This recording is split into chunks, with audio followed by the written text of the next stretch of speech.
What's up, everybody? Welcome to the stream. I'm me, and you're you, and you're here now. Greetings. So, we're doing analysis every Thursday. I was checking online, and sometimes you'll run into a redditor or a chess player, someone who's asking, what kind of streams can I watch where a strong player will analyze games, and then they'll be like, oh, you should watch I God Matter. I mean, dude, come on. The problem is that you have to be strong enough to really be a good player in your own right before you can teach other people. That kind of stream is just for entertainment. This is serious. I'm a chess coach by profession. We're not talking about amateurs here.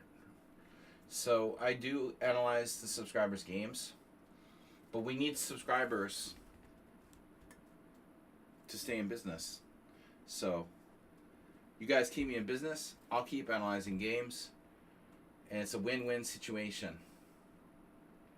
Right? Chess is the art of analysis. Mikhail Bafinik. The quote bot, and we got a hype train. What is that? No, that's a gift. Gifter. Oh, some Prism is our first gifter for the week. He's leading in gifts for the week. 2 gift subs, a record. Guys, do we have Mr. Slow? You know what I really feel sorry for? I'm sorry, man, but the online chess qualifier type of crap, it's just like hopeless. Sorry, dude. You can't have online chess tournaments. I hate to break it to you. Chess tournaments must be played in real life. Online chess tournaments don't work. And we all know why, but whatever. You want to believe. So, anyway, I noticed a bunch of people are streaming, and I'm like, oh yeah, the Kazakhstan qualifier cup. Whatever, man. Just keep believing. Keep believing. I really want to go to Kazakhstan. It's on my bucket list. But that's not the point. The point is, internet is not the place to play competitive chess. Here is okay for training. All right, and we're here to analyze your games now. We've got a submission from the Power of the New. I mean, I don't know what to do with this guy. Power of the New, who are you? Why do you keep sending me games if I don't know who you are? Faza Bean, hello. Faza Bean looks like a new subscriber. Welcome. See, like Faza Bean, if Faza Bean were to submit a game to me, I would analyze that game in the stream.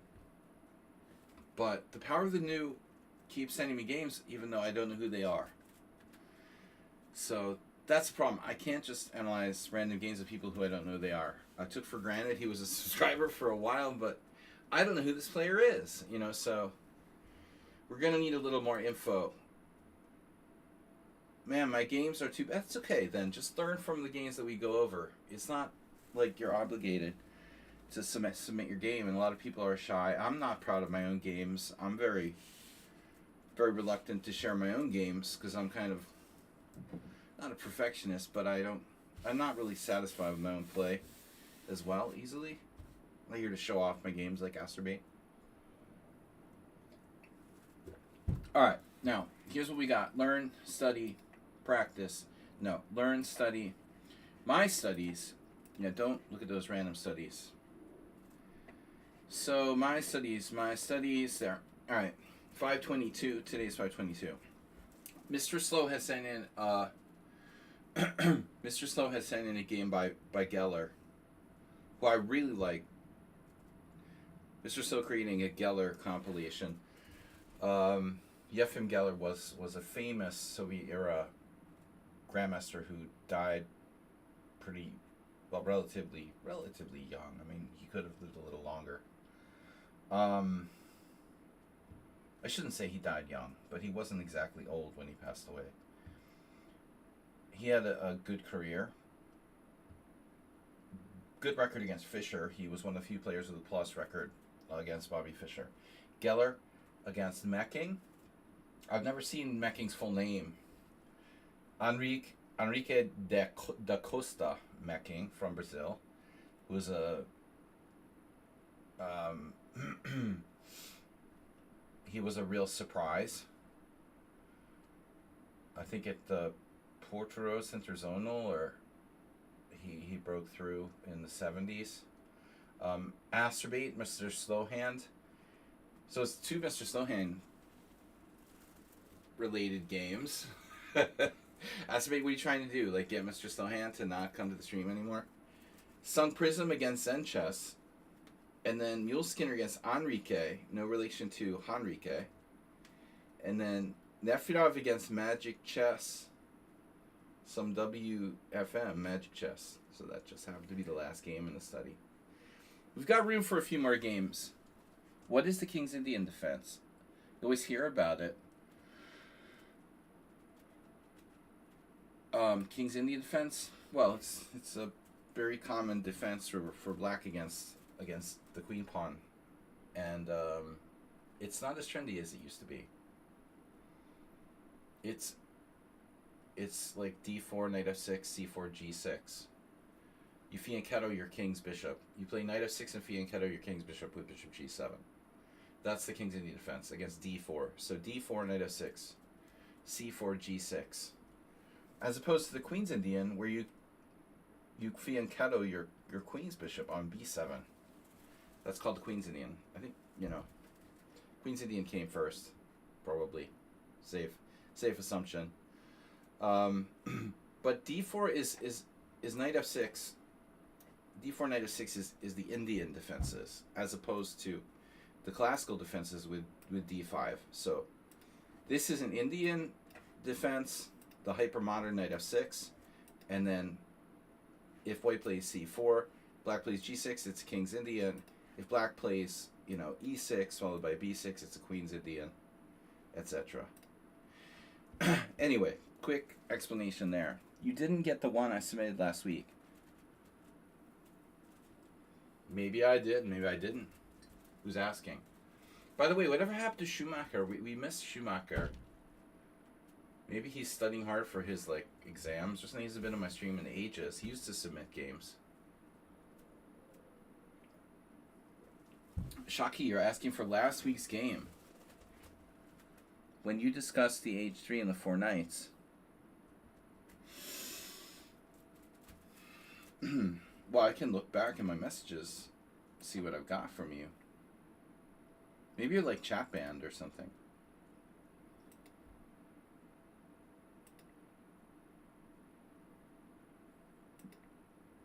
See? I'm not seeing any Shaki in the list here. What that means is you got a shadow chat ban on or something like that.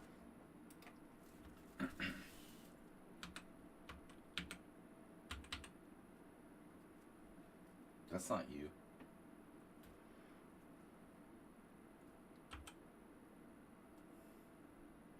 Is that your name, 987?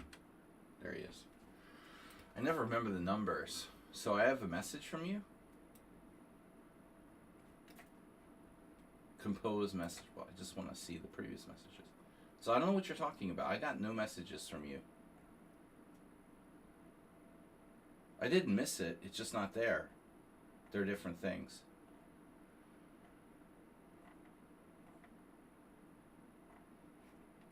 Maybe you're shadow banned and you just don't know it. Now I'm getting something. Alright. Now I got it. Maybe you thought you sent it to me and you didn't. That happens. The older you get, the more often.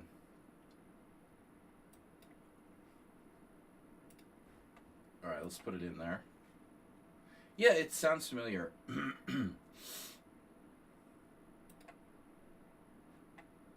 I'll put it ahead of, we'll put it ahead of Nefirov. We'll put it ahead of these guys that aren't here yet. Maybe even Mr. Slow.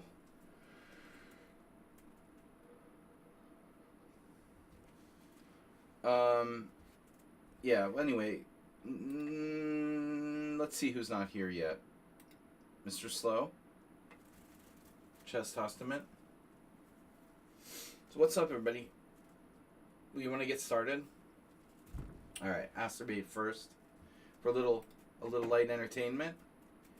Asterbait versus Mr. Slow. This is a serious Asterbait game this time.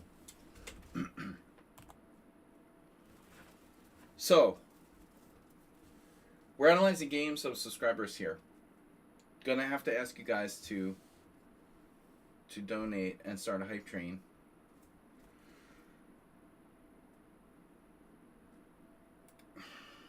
Asterbait with knight f3.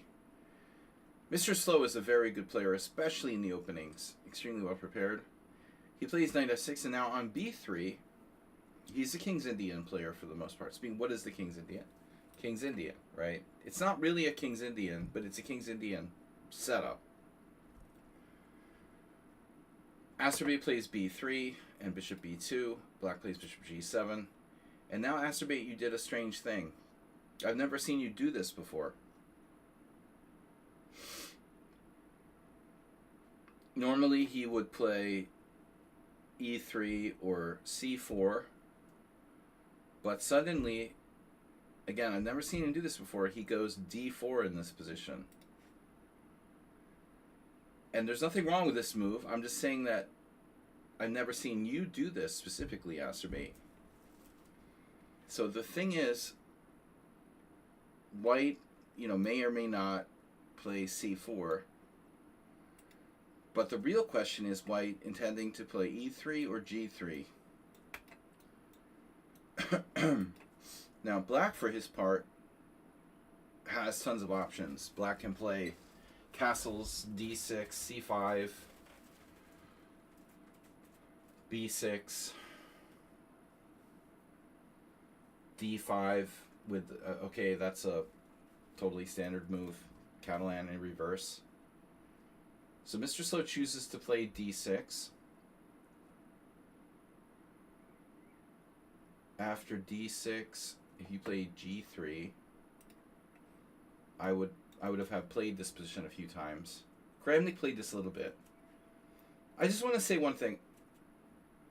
Mr. Slow's move order is a little strange. Like playing d6 here, I don't know that there's any real big benefit in d6. I would prefer to play one of the other moves. Castles, d5, c5. d6, this one square pawn move, doesn't really have a lot of value. Alright, you normally play that maybe on the next move or two. But anyway, fine. So here I would play g3. He would probably castle. Now bishop g2. We get in Kramnik territory. And in those lines, Black has this very interesting move, e5. I mean, there should be a Kramnik game here. Why am I not seeing any Kramnik games? It's weird. Anyway. You didn't play g3. After d6, you played c4. And so, we have, well, what looks like kind of a equal position. This is not super testing. The best that White can do, is just e3, g3, knight on bd2, complete your development. Black castled. And now I'm expecting one of those moves, g3, e3. You played knight to c3. Okay, this is fine. It blocks your bishop on b2, but it enables your knight to have a better square. It's okay. Now we're going to see what Black's going to do here. Is he going to play for e5? Is he going to play for c5? Is he going to wait? Is he going to play something like maybe bishop f5? This idea where you could fight for control e4, for example, another possibility. So he plays this classical King's Indian formation. e3 or g3? Yeah, I mean, g3 is a little more safe. The king side is safe. I will make a comment, though, that if you play g3, you have to watch for this e5, e4, e3. But that's obviously never going to happen if you have a pawn on e3. E3 is inherently a little bit less aggressive and the less ambitious, I think, but safer. In any case, I prefer g3. This fucking fruit fly. We had a minor fruit fly incident here. Knight c3, knight on bd7. So now you play g3. Black's going to play e5, 100%. Queen didn't. So this is very strange. This game was played on Tuesday, and Mr. Slow had said he couldn't talk because he's on another device, and he was like losing a lot of games on time, etc. But the following move, c5, while it's not terrible, it surprises me. You know, it looks like Black normally goes with e5 here like 100% of the time. That's why you play knight on bd7. And it's also his style. This is like... I don't think it's as good. I mean, what is Black going to do? After bishop g2, you can't really play b6 because of the long diagonal. So, I mean, Black's going to have to play something a little bit rope-a-dope now. Like rook b8, a6. But I feel that white is better. So, I don't know. It's weird. I don't know what made him do. This is totally normal. Like, sorry. e5 is totally normal. Korchnoi team on 1986. But c5, okay. Acerbate did well not to push. I think that would leave you in a kind of weird Benoni. You did well to keep the tension. Now Black takes, and now Acerbate, you know, you're not really generally gonna normally take with the queen here. However, it may not be so bad. You should take back with the knight. Knight is right. I said that. It's hot in here, guys. It's like back to 84 degrees Fahrenheit, but humid. But it's a dry heat, you know. Acerbate, take with the knight. Your knight is... It's not only about the knight. I mean, it's also about the bishop on the long diagonal. If that bishop run is open, you know, I wouldn't care as much about it, but this is beautiful. And there's almost no way to get the knight off of d4. And he also doesn't have a knight on c6 to trade it off. So what's going to get rid of that knight on d4? Nothing. Acerbate here tempts fate with queen takes d4. You know, there's just as much danger for you, if not more, than there is for him on this long diagonal. You have to watch for tricks. There's no discoveries right away. Like knight h5, for example, we just go back to d2 and white is better. Mr. Slow plays knight c5, and now, you know, theoretically, he's threatening something like knight to e4. So this is what's going to happen.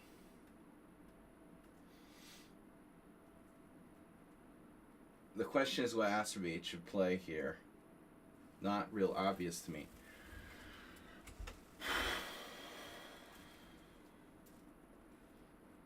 I think you should move your queen.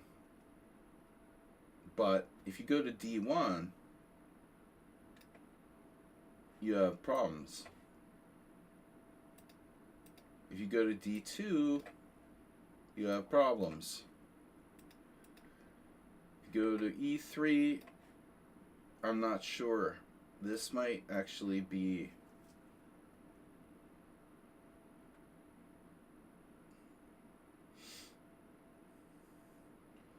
This might actually be an okay move.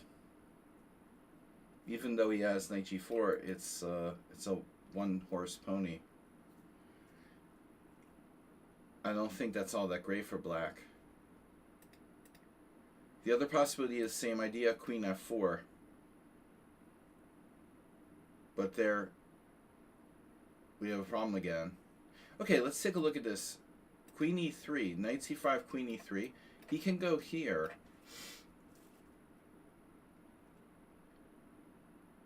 But I still don't think it's a big issue, right? We just ignore it. Ignore it, it will go away. And worst case scenario, we could defend again at c3. And he's just like trading off all his active pieces. Worst case scenario. Okay. So it looks like maybe e3. You could also go to d2, but again, knight e4. You shouldn't have been in this situation in the first place, because you shouldn't have taken with the queen on d4. But then you played b4, which is ignoring the problem altogether and just going forward when, you know, you probably have an issue of your own. So now Mr. Slow has to decide, should he just like retreat and say, I'm good, whatever, you know, thanks for weakening your queenside pawns, do what you want to do, like, doesn't matter to me? Or does he go for door number 2, which he did, you know, he tried to be active here. So Asterbait can sacrifice a piece for like 3 pieces for the queen now?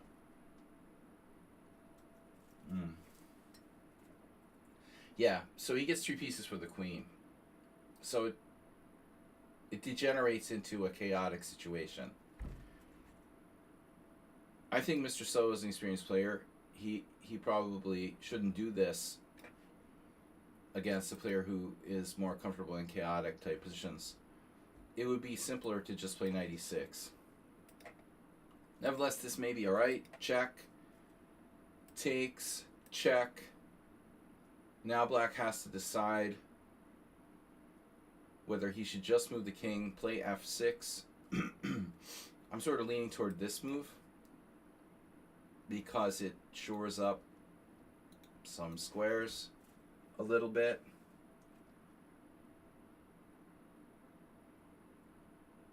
I would think f6. Mr. Slow played e5 instead. The problem with this move is that it isn't as well. It isn't as solid, you know. f6 is way more solid. I mean, king g8 is obviously possible, but this looks pretty good. I mean, pawn takes c5. I guess pawn takes c5. You can't take on c5 because of queen a5 check. So the material is thus, white has 3 pieces for a queen and pawn. And after castles, it's close. You know, I mean, it's hard to evaluate who's better here. Maybe it's just too close to even call. I don't know. But let's see what the engine says. White's better. It likes white. Alright, anyway. Hard to judge in my opinion. But Mr. Slow plays e5 instead. Now after this, the problem is this pawn is suffering a serious disaster. Like, this pawn chain is breaking down. It's easy to underestimate Asterbait, but he's played okay here. And now queen a5 check doesn't really do anything. Bishop c3, and now the pawn, the center is falling. I don't know what to suggest. Queen a4, you could play queen a4, maybe try to come in here. He plays queen a3, and now castles, but that looks kind of risky. So after queen a3, what about takes?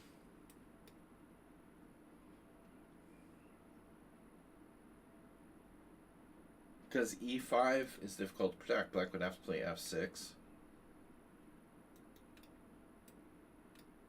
And then you just castle at that point. And if he tries to attack your knight, you've got another one. Where that came from. This looks very good for white. So after queen a3, you castled. Maybe that move is a tiny bit slow.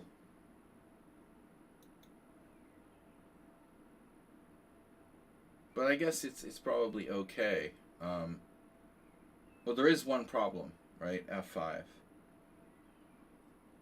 So F5, I guess he refuted you with this move. If you lose a piece back, you should be losing.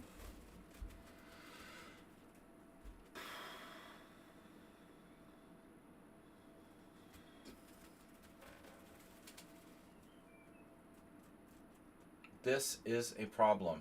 Maybe you sack a whole knight with knight d2, pawn takes e4, knight takes. Asked me, you shouldn't have castled. It looks like you're in trouble now. C takes d6. Here you're, I see, you're sacking a piece this way. Okay. This may be best. Check. And now king g8. And then knight g5. And now what's the material? You have two pieces. Still very sharp. You have two pieces, a bishop and a knight and a pawn. A bishop, a knight, and two pawns. So you still almost have enough material for the queen. Yeah, this is dangerous for black. So he tries a reasonable move now. Queen a5, attacking the bishop on e5. I would think bishop d4. But it's no good. It's no good. So how does white protect the bishop? This is a crafty move by Mr. Slow. How does white protect the bishop?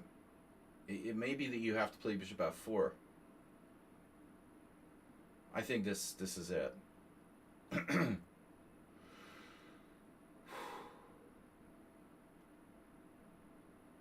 Yeah, what you did can't be right. You have to play bishop f4. This is like forced.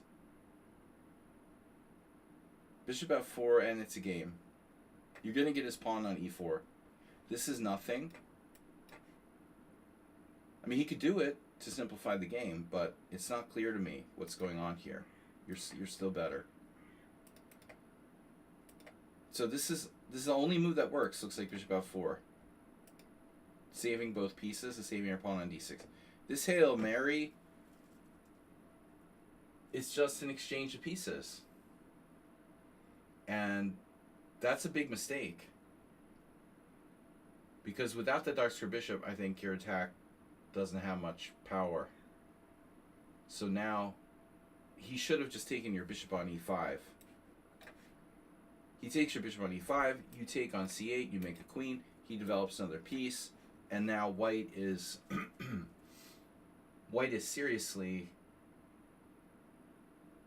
in trouble. You know, I mean, you do not have enough compensation at this point. After knight takes c4, rook takes c4. You have two pieces. You have two pieces and a pawn for a queen. And it's not quite enough. And black should be pretty much in command there. So good game, Master Bait, not quite good enough. d7 was a mistake. And then he could just ignore it and take on e5. This is a very powerful piece. Mr. Slow's fatal mistake. Well, not fatal, but anyway, an inaccuracy to take this. Still, it's probably winning for him, right? Bishop d6. No, this is, okay. This is still good enough. It's still good enough. Yeah, you were very lucky here. You were lost. You have to play bishop f4. No, d7 is a huge blunder. You have to play bishop f4. And you're lucky that you're okay. This is another blunder. Okay, this is good. Here. Now just take your knight on g5, which he did. Bishop takes. And now you're just winning. I mean, he's just winning. You're totally lost. Bishop takes e4, bishop c6, bishop c6, b takes c6, rook d1, rook d8, f4, queen c5 check, and white resigned. Wow. Aspirate, you lost. You lost. Mr. Slow has 6 seconds left, but he has increment. I will never want to see this. Astrobate submitted a game he lost.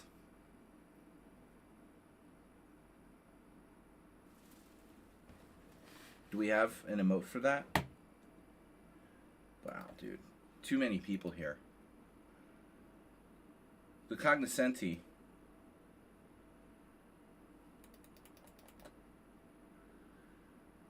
Ooh, too many cognoscenti here. Dude, you've never submitted, you've never submitted a game you lost. Have you? But it was a beautiful queen sacrifice, Asterbait. And the truth is that you had enough compensation. You're in fact, you're better after queen a5. But here you have only one move.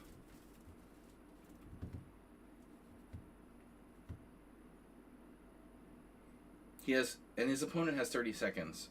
I'll do this increment, right? There's a 3-second increment. You've got tons of time.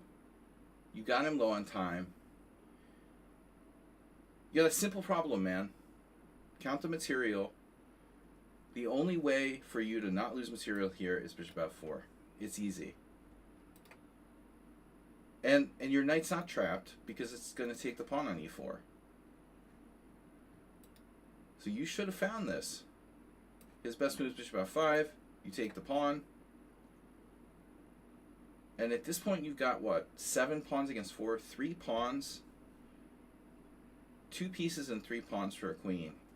That's not bad. And a very powerful pawn at that. On d6. So you're clearly better against the great Mr. Slow. All right, really inspiring queen sacrifice, Asterbait. Thank you. Next up is Sung Prism. Maybe Mr. Slow got wind of the fact that there was an Asterbait submission and didn't come, but I think the truth is he assumed it was like a game he lost, but he couldn't remember losing to you. Well, hopefully he comes a little bit later. And we'll get some donations, or somebody's going to donate some gift subs to the stream. Because we're not playing in the Kazakhstan qualifier, unfortunately. Due to that sucking. Due to the fact that tournaments online suck, we'll never play in that. And AI is not going to make it better. So stick to the online for training only. Here we've got Sung Prism against Zen Chess. Move 11 went to an AI conference, and he came back saying that, like, you know, cheating is only going to get easier. Anyway, I don't think over-the-board cheating is so easy. You know, if your opponent has Google Glasses, they might have to ban glasses from over-the-board play at some point. Contact Google contact lenses. All right, so this is Sung Prism, who was here earlier, against the ever-tough Zen Chess. We're white, we played e4, c5, excuse me, knight f3, d6. So Zen Chess normally plays a Najdorf. He's a good player. As far as I know, maybe close to 2100 USCF. Capable of becoming a national master, I think. He works really hard in this game. It's not too late. He's not an old... Oh, there's Spectacular. Spectacular. Guess who showed up? Oh no. Thank you, we didn't have enough viewers. Everybody's playing the Kazakhstan stupid tournament. I can't wait for the Chess Mood International. I basically quit online tournaments like 20 years ago. Like most sensible people, but whatever. Alright. So d6, bishop b5 check is Sung Prism. The Wesley So, Magnus Carlsen, Moscow. I guess it's the Moscow variation, or yeah, that's Moscow, right? I don't know. Bishop b5 check. Yeah, Moscow variation. We should change it to the Gulf of Moscow.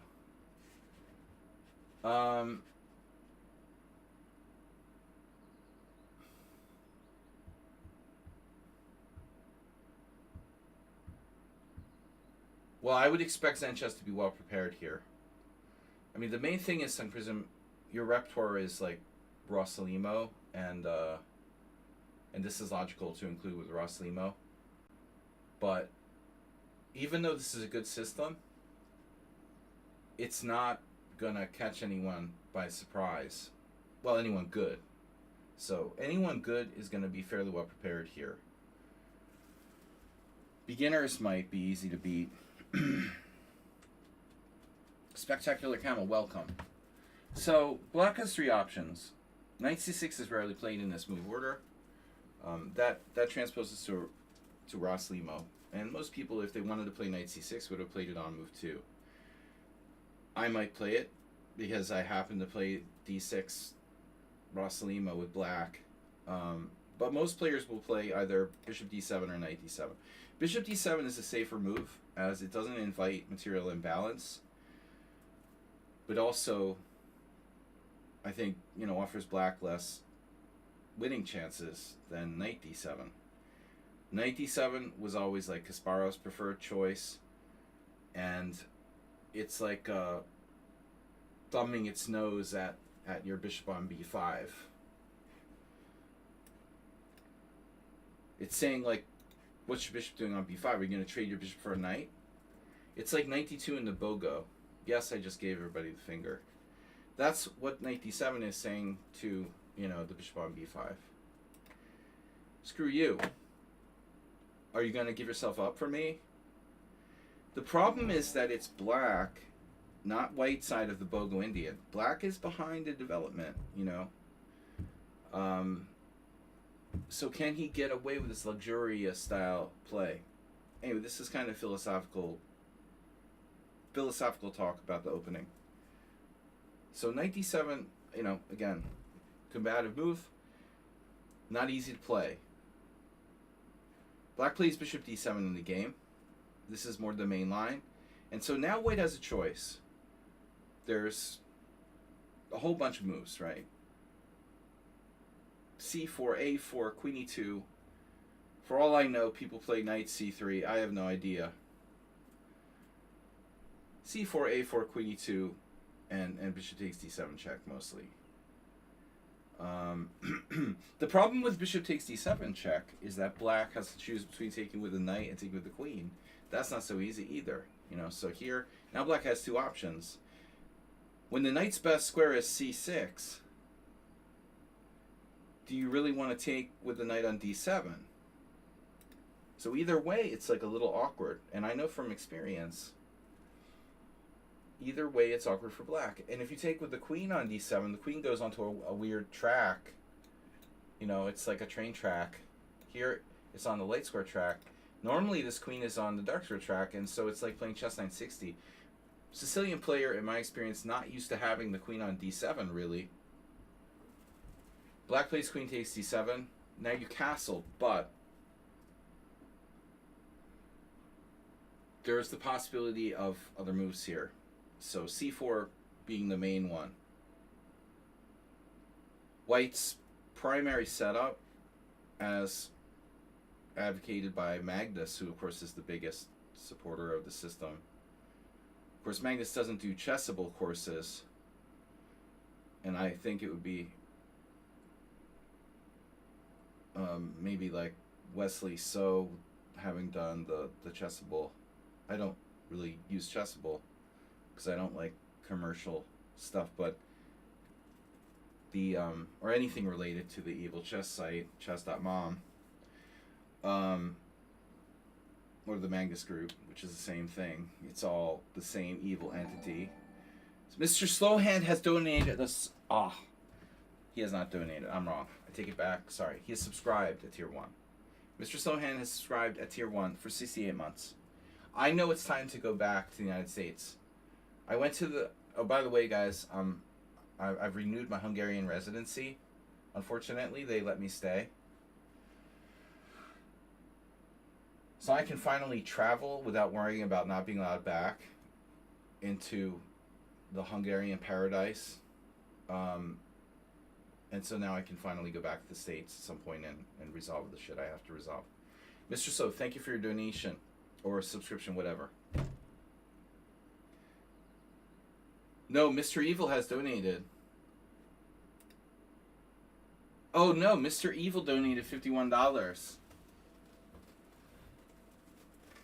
Dr. Evil, no relation. Mr. Evil.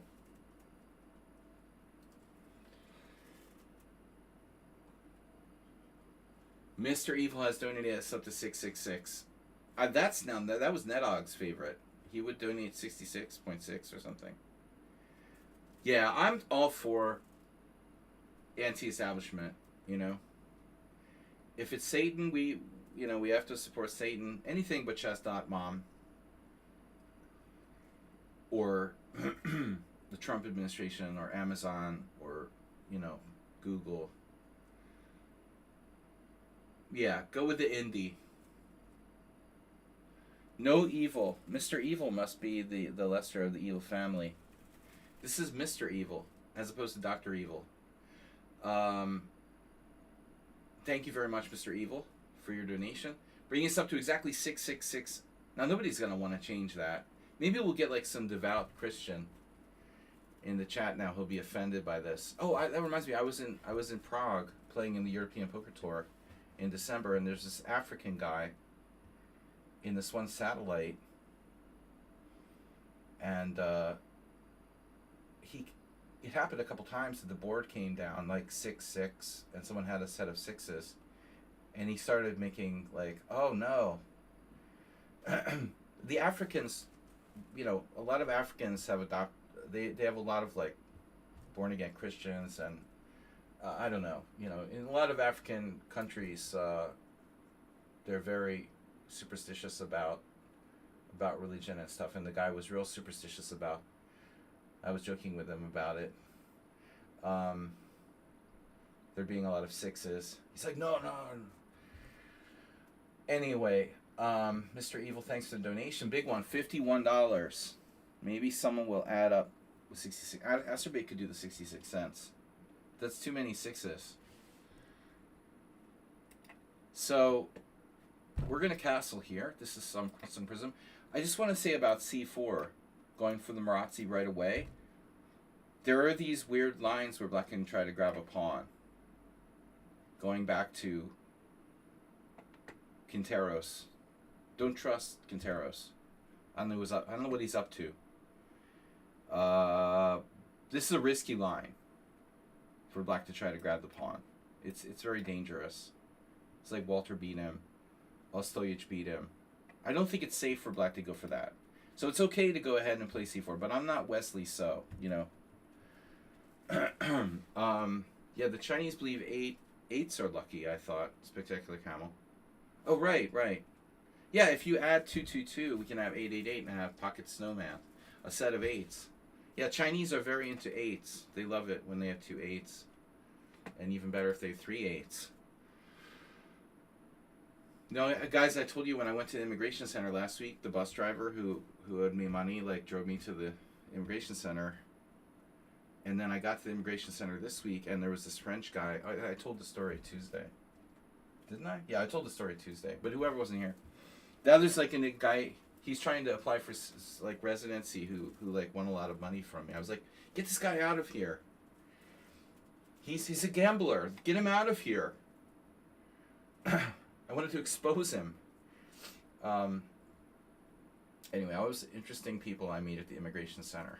So, all right, castles, bishop takes d7, queen takes d7, castles. That's fine. Black plays e5. This is a problem. Is this a problem? e5. Zen chess is normally very well prepared. Lower numbers are better. Wow, e5. You know what, e5 really? That's like begging for d4 and sacking a pawn. What happens if you play d4? So look at the opening explorer. There are 2,600 games with knight c6, 1,500x games with knight f6, 130 games with e6, 91 g6, 7 with e5. Why is e5 so unpopular? I mean, you could play the Colorado Gambit deferred with like f5 here. But seriously, I'm thinking e5. What if we pop him with d4 and then play it like a Mora? So instead of doing like you did, like c3, this may not be enough, but I want to look at it, okay? Let's turn off the opening explorer. I don't want any hints. But seriously, if I turn this off, black plays e5. This is the logical continuation, right? c3, I hit him with d4. But maybe we can reverse the order of moves. So we say we do d4 first. What I'm saying is we can force him to take the pawn. And we have a good Mora Gambit. Anybody have any questions, comments? So take toward the center, and then we hit him with c3. Looks good. This looks very good. I think that black should probably take the pawn, but he could try, you know, other things. I mean, like knight f6. I mean, we don't have to be fancy and take. We could even just do like rook e1. I mean, I think the bottom line is that eventually black is going to have to go into this Mora Gambit type scenario. And I don't really love the Mora Gambit, but this type of structure where you have a very clear weak square on d5, and I think very simple, sort of straightforward compensation, that's sort of, it's hard to pass that up, you know. It's very easy to play white here, and you're slightly better. Let's see what the engine says. Yeah. No, it doesn't agree. It doesn't think you're slightly better. It did it first, and then it changed its mind. So it thinks that black is basically equal. Interesting. I don't know. I still think practically this is absolutely fine for white. I would play this totally. The engine claiming that h6. Let's see. Let's see how long it takes me to reduce black to 0.0. Well, I guess that's a normal evaluation for the Mora Gambit anyway. Here I'm promoting the Mora Gambit type of thing here. Interesting. It's a gambit I've never understood. Well, you know, oddly enough, it sounds weird to say this, but the Mora Gambit is sort of like a positional pawn sacrifice. Anyway, whatever. So I'm going to turn the engine back on. Damn. This has never happened.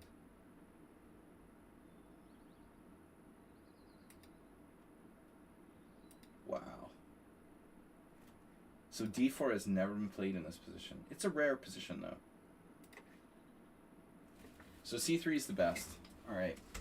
I tried to be creative. And sometimes we get it wrong, but d4 is an interesting idea. Apparently, your straightforward approach is better, but we would never know if we didn't make sure. All right. And I think this move would be, like, if it was a fast game, well, this is a fast game. This is more upsetting for black, you know? You're like it's being forced down your throat. This is very upsetting. You don't have a choice. You know, if you don't take it now, it might still be hard to play for a human. Yeah. A lot of people, they don't like being forced to accept some gambit. You know, now you have to accept it. Anything else is really like, this is horrible, passive for black. If you do knight c6, d5, he has no space. He has no space and his bishop's on the wrong color. He's basically forced to accept the pawn sacrifice. Okay, your move is fine. I wanted to clarify that. There's like no games though. I mean, because nobody plays e5 with black. It's weird actually that Zen chess would play it, you know. I don't understand. He normally follows well-beaten paths, sort of mainline stuff. It's weird that he would play the c5. Knight f6, yeah. You can play d4 rook e1. This is a safer option. Bishop e7 now.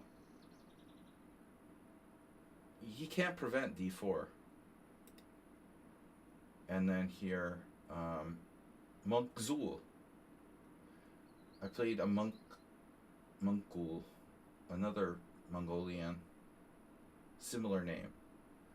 Bishop e7, d4, and then a Zen chess.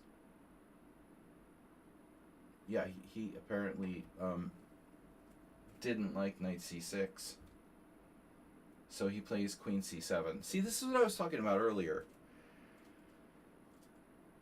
You got a Najdorf player. Now his queen is on a different track. And I'm speaking from experience. It's weird to play with the queen on a different track. You're just not used to that queen being on a different track. So now he goes queen c7, which loses time. And black has a kind of bad roue de Pez. So, what was that? We got a hate mail? Well, Asterbait. Oh no. Oh no, Asterbait. Oh no. 6, 7, 8, 9, 10. Almost. Nice one, Asterbait. He made a rainbow. He made it straight. Nice. Asterbait was 6 to 10 straight. Very nice. Straight beats 3 of a kind. I'm sorry, Mr. Slow. 6 to 10 straight, beating the 3 of kind sixes. Asterbait takes the lead with a higher poker hand here, bringing us up to 678.90. Always unsure about d5. Yeah, I know. I think there's more than one way to skin the proverbial dog, but it's all a matter of style. You know, you could play d5. Of course, it would be better if it was like a tempo on the knight on c6. You can definitely take here and say, okay, I'm slightly better because of the d5 square. But I gotta make sure. You gotta make sure you got a lock on the light squares. So we don't want to be seeing like c4 or something. If you can get a really solid lock, like knight c4, a4, and a bind on the white squares, the structure is excellent for white. Black stuck with a bad Marazzi bishop. Taking, while it would normally be a bad move, therefore is often the right idea here, because you have an outpost square, and he doesn't. You know, in the Lopez, oftentimes black can play c4, and then gain counterplay in these type of structures based off the d3 square.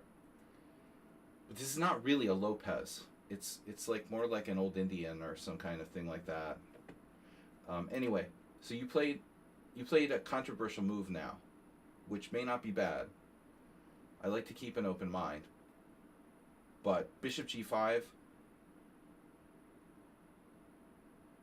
is, what's the word I want to use? Yeah, I mean, it's controversial. It's double-edged. You're kind of like flirting with an exchange of these bishops. It's your good bishop. You know, it's a good bishop. Your primary pawn is in the center on e4. But you could exchange on f6, leave him with a bad bishop, and play for absolute domination on the light squares. See, Zen chess is not stupid, so he plays knight on bd7. And now, so he cast out on that giving up the bishop on f6 thing. Because he'll take back... Actually, yeah, you can do it. You can trade on f6. Yeah, okay, you can still trade on f6 if you want to. I mean, I think the two knights against bishop and bad bishop and knight is slightly better for white. Yeah, this is fine. I don't think the bishop g5 is a big mistake. Knight on bd2. Not easy for black here. a4 looks like a good move, although we got to make sure. It wouldn't be my first thought. Maybe you should fix the center. If you take on e5, I think I would play this first. Let's fix the center, right? And then either way, you're better. If he takes to the knight, that's fine. We take it. Takes. And then make sure we keep total white square control. So maybe even bishop takes f6, and something like this, or maybe queen b3, followed by knight c4 and a4. You know, he tries to trade off your knight. It's not happening. And so long as you can make sure that there's no b5, maintain your knight on c4, you're always better. And his bishop is a defensive ghost. That looks like a good way to play it. So on a4, I think he should try maybe to, if I was him, I would try to kind of break out of this mold. Could b4 be a weak square? So I'm thinking for black here, it's maybe not a bad idea to trade and say like, hey, maybe I can do something with that b4. What about, you know, something weird like queen b6? Still, it's a little scary for him, but you'll have to calculate, you know, like here. I guess this queen could get trapped. This is not going to be easy for black anyway. Yeah, probably he should wait. He could play something like, okay, just do pawn takes pawn, and then use the c file. Let's say rook c8. Maybe he doesn't put the queen on b6, but just plays for control of the c file. So I think you should fix the center, you know. You should exchange here. Here, you know, another thing is, if you were to exchange on here, like, what's the difference between exchanging on e5 and c5? You know, he might be able to take with the knight or something like that. It's not great, but it might be better than this structure might be better than this for black, honestly. I think.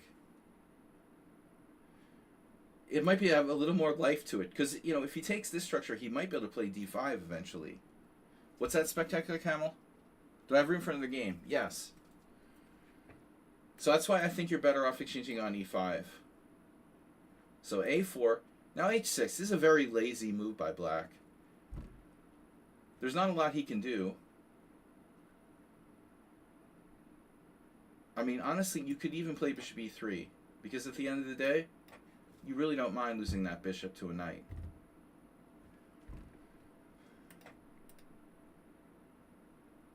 You could also exchange on f6.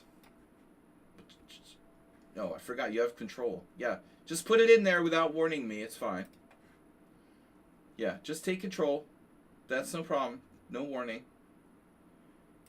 Thank you, Yabadis. Bishop h4. Now rook f8, that's a good move. And now h3. Reasonable move. Knight f8.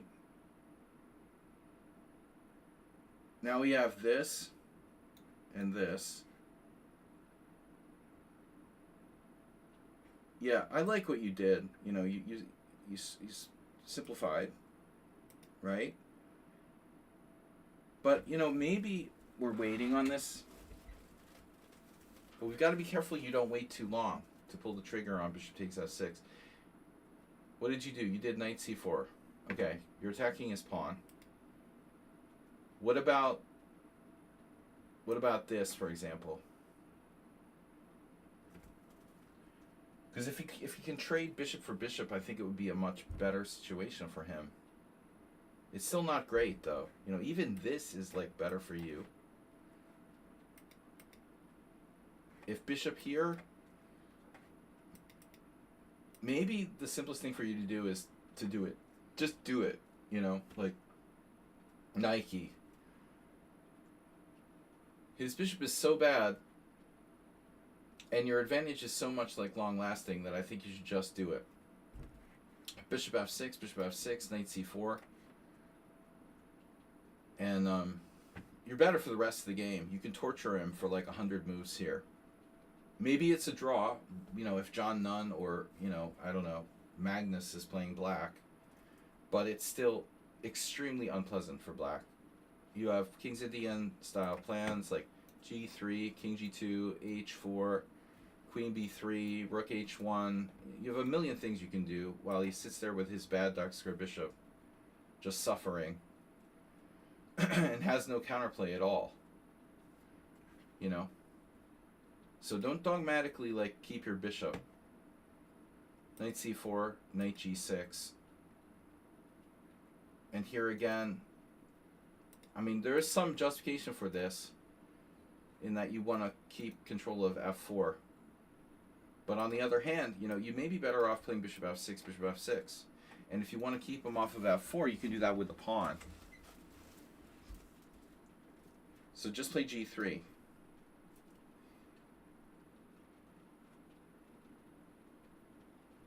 I would anticipate black trying maybe H5 at some point, but it's risky, you know. Your king goes to G2. You're playing like a good King's Indian, where you got rid of your King's Indian bishop, your bad King's Indian bishop, and you're just better. So I think this is okay, but it's not as good as trading. Now his bishop sucks, admittedly. And I don't think it sucks any less on F8. But he doesn't seem to have an option, does he? He has to play this move. And now Queen C2. Too dogmatic. Although it's too late to really change path now. Now Knight H5. Alright, now it's a Tory attack, and that's fine. I think Tigran, the Iron Tigran, would allow him to take here.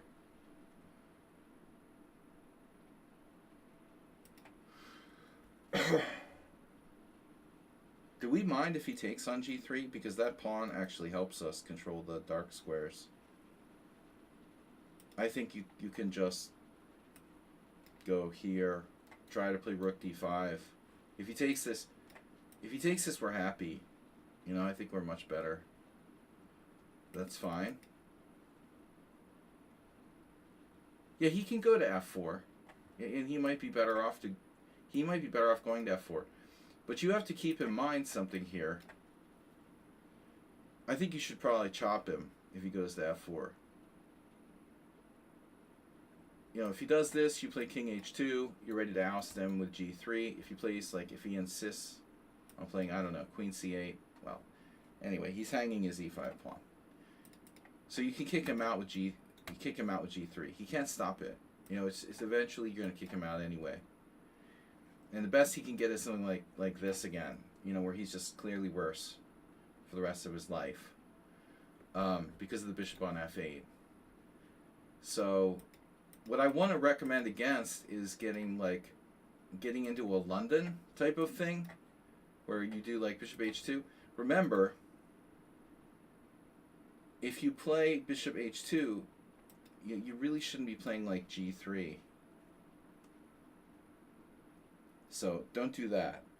Now in the game, looks like you traded on F4 anyway, but it didn't matter. You know, you probably could have saved the tempo here.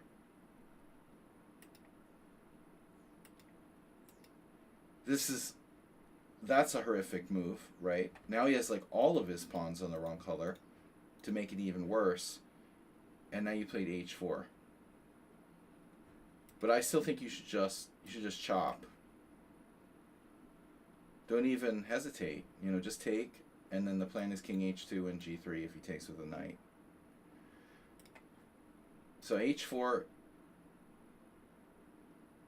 that's a little weird because this square looks a little weak. You know, you don't have control of H5.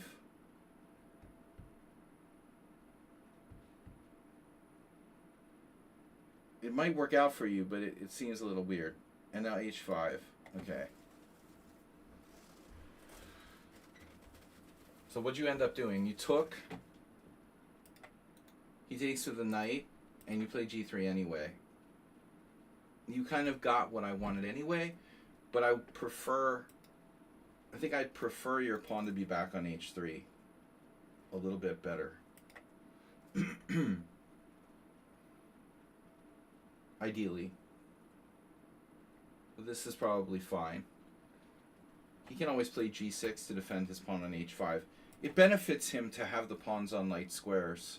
Look, he has a way now of doing like g6 and bishop h6, where his bishop actually exists. It might even exist after h5 and g6. And it happens, right? Knight e3, g6, knight d5, queen f7, king g2. And, well, I don't understand why black, wouldn't consider maybe playing bishop h6. Okay, it doesn't do a lot. What black really needs here is to play f5 somehow. But you've got too much control of e5. So he plays passively. Can he go for maybe bishop g7 and try to support f5? Knight c7 is lame, and it's weak, and black has 0 chances for more than a draw. Somehow he could get an f5. Maybe he'd have a chance. It looks like it might not be possible, though. Ultimately, because you have too much control here. On the other hand, it's kind of hard for you to do anything. But this is a bad move. Knight c7. Take. Now I see your knight on f3 wants to improve itself. But maybe you should avail yourself, or you should at least consider the possibility here of clamping to d5. This is double-edged because you might allow him to play like c4.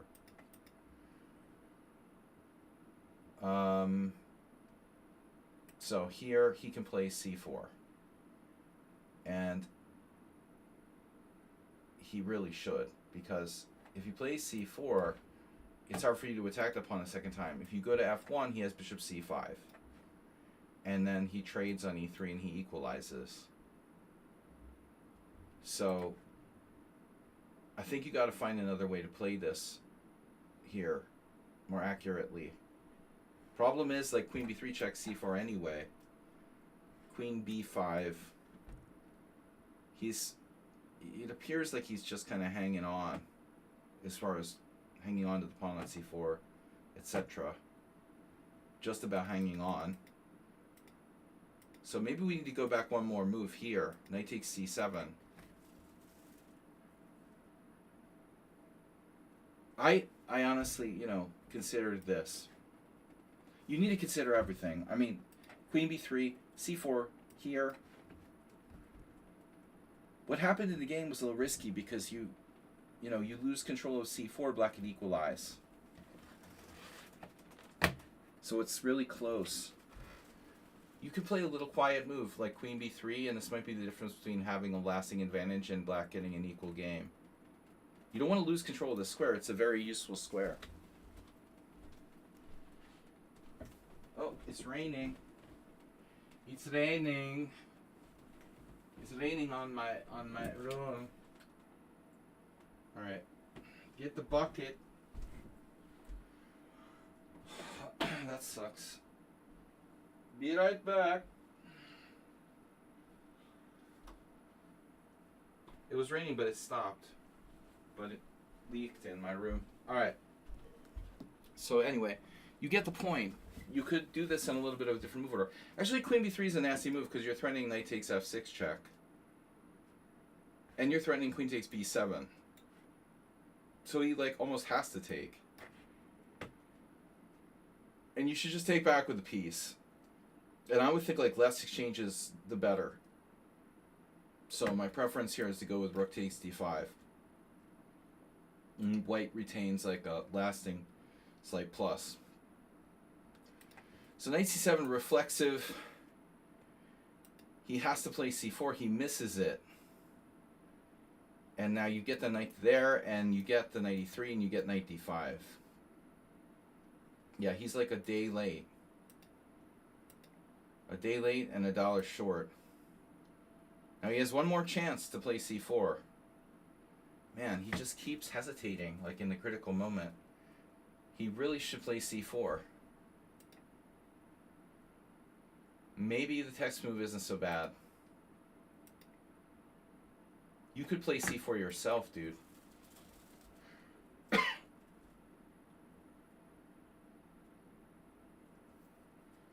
This could be pivotal. You just own d5. You kill him, kill his bishop. He'll never be able to trade off the bad bishop. He'll probably have to settle for like b4. And then you have d5 forever. It might be a draw, but I mean, you're better all the way. Like, you're never gonna... You're just gonna torture black. Okay, so knight d5. You're clearly better.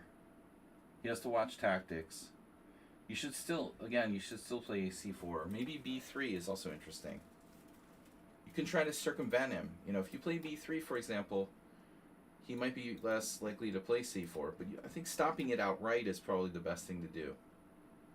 Stop it outright, and if he closes the position, then you go to the a file, for example, and you're clearly better. So, you didn't play the best there. Rook a1 isn't bad, and now f5. Yeah, I mean, this move is it's too late. It's too late. It's too late for him to go active. Again, c4 is very strong, but f3 is probably fine. And this is just air, nothing but air, rook a7, and you're winning. He has to play, well, like rook, yeah, he doesn't have a move. Well, he has a move, and that move is rook takes d5. I mean, this is the only chance. But it's too little too late.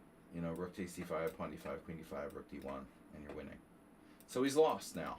He's lost. Yeah, nice. Knight versus bad bishop. It's straight out of the most destructive chess games I've ever played. Game over, man. He doesn't have any sort of compensation. I would want to try to... I don't like pawn takes f4 that much because you may be opening his bishop, but you want to try to trade, obviously, trade pieces as fast as possible. Looks like he was in time pressure. He is quick.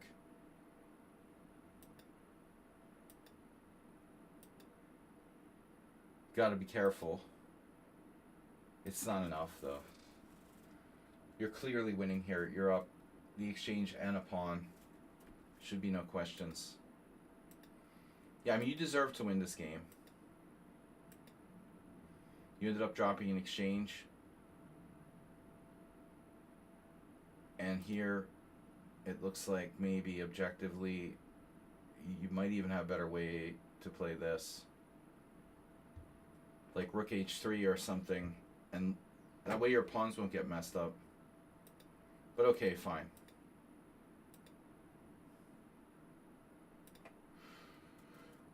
He's got a threat. Yeah, I mean, this outside pawn is very strong. He doesn't want to trade. And this actually works now. So good on you for seeing rook takes h5, because that's been in the position for a while, but it never worked until now. Well, I don't know if I still don't know if it works actually. I'm not sure you're winning here now.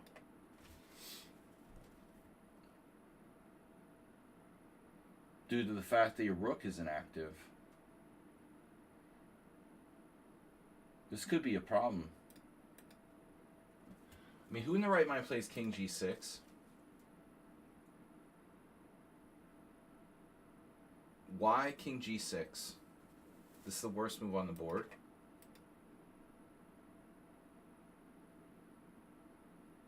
I mean, I'm curious how you're going to win if he goes to a sensible square here.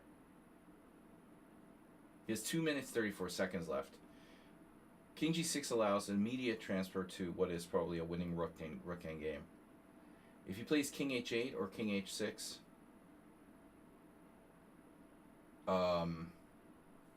your rook is so bad.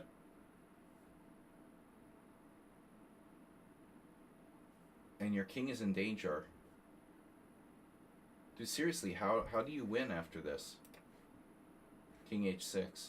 Apparently king h8 has a problem. Queen h2. Wow. Okay, so let's say king h6, queen whatever. How is the computer making progress? Queen b6? Is there some queen f2? I don't understand. King h7. It's taking the pawn on b5. Oh my god. Oh my god. Wow. Yeah, I mean, I would never have the cojones to allow this thing. This is incredible that you're actually able to walk away. It's like a 3-car pileup on the freeway, head-on collision, and you just like walk out of the car without a scratch. King g3, and you're winning apparently. That's unbelievable. Yeah, I would never find that. But he's just blundering the trade of queens here. So this is... I know you don't have much time, but you have, good technique you need to be able to win endgames like this. This is finished. The two connectors should win. So what happened? I don't know what he's thinking, moving his king around like that. Oh my god. Wow. Yeah. He's trying to win on time. It's really bad policy if you have increment. So, he was very close to a draw there. Because I don't know that you have the ability to allow that queen h1, rook g1 check and walk your king out. In real world, you might have to take the draw there, and he should be happy to get a draw from a lost position. Alright, next game, Sladgie. This one is late, but better than never. Apparently we're late. Sorry, I can't help you guys if you're chat banned. Gonna have to let me know with like some sort of like telepathic messages. Or find another method. Send me an email.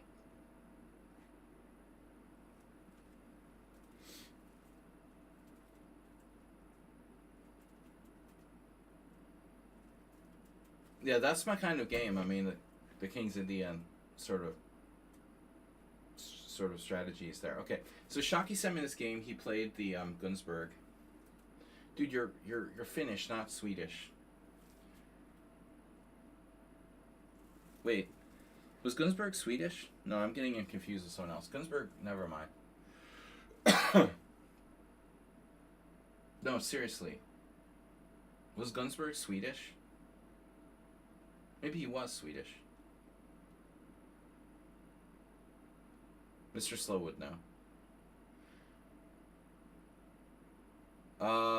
But he definitely wasn't Finnish.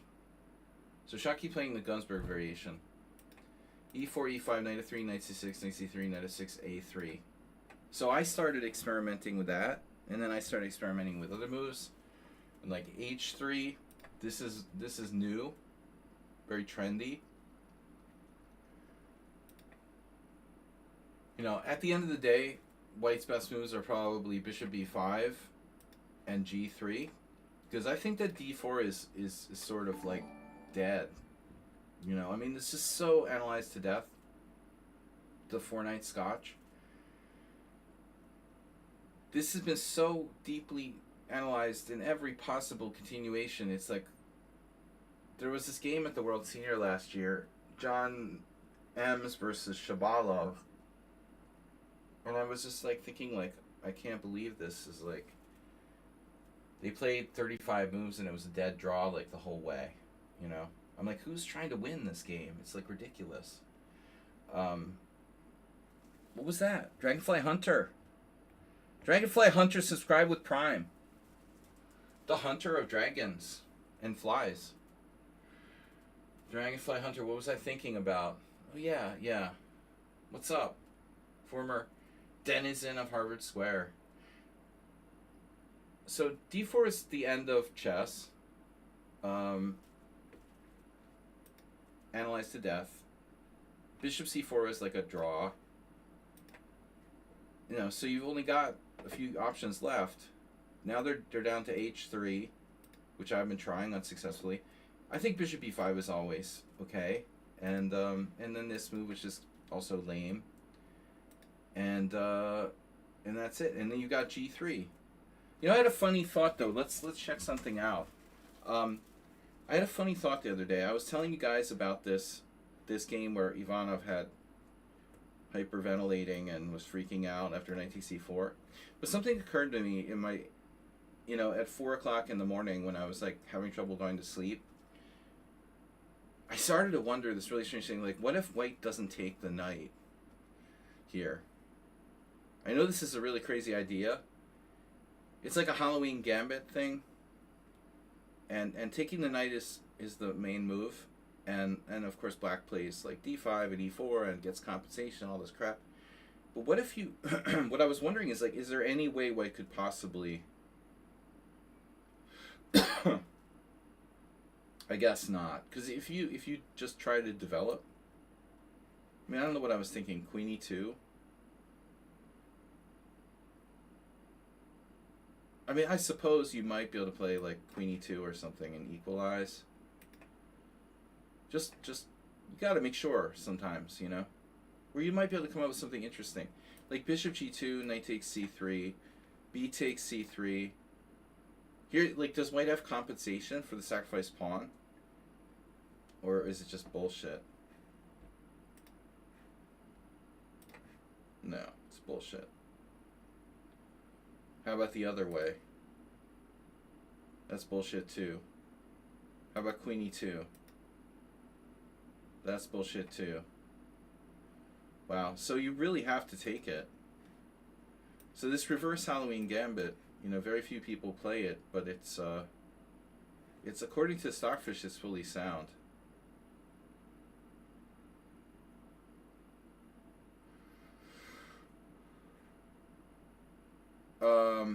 Anyway, all right. Yeah, well, that's what you get for thinking of stuff at like 4 o'clock in the morning. It didn't work. Not even close. Checkmate 944. Welcome.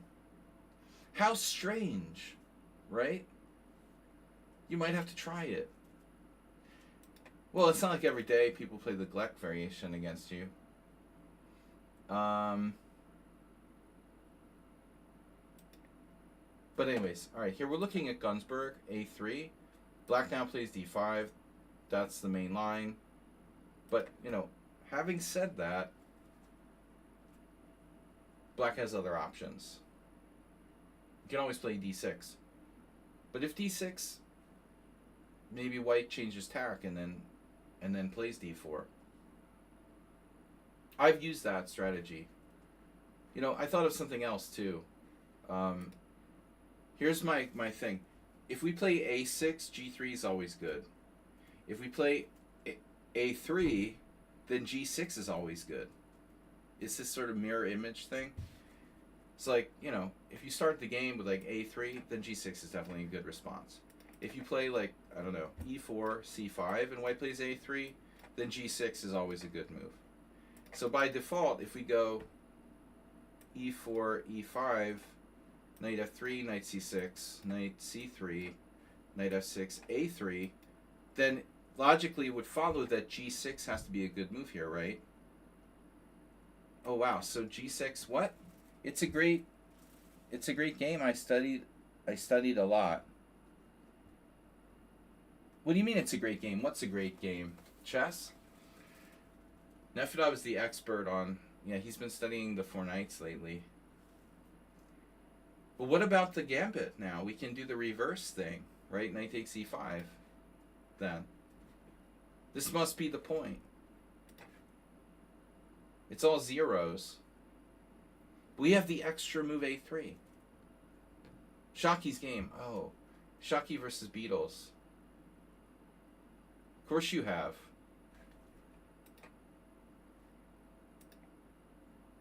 So knight takes c5 is just a reverse of the other thing. With the extra move a3 might be useful. Knight c6, d5, and then black gives the piece back. If you don't give the piece back, you're worse. Bishop g7, d takes c6, b takes c6, and we get to draw land. This probably transposes to some kind of 4 knights scotch. Well, anyway. It's hard to find new ideas, so we do what we can. Anyway, it looks like g6 is a good option for black. That is in fact the best scoring move. 107 games. Black actually has a very, very serious plus score there. That's not right. Black should not have a plus score in this position.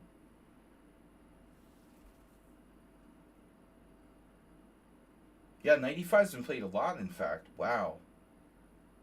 Guys, that's crazy. Dude, look at that. 20 games with knight takes e5. Unbelievable. Johann Sebastian Christensen. All of these games are post-2000.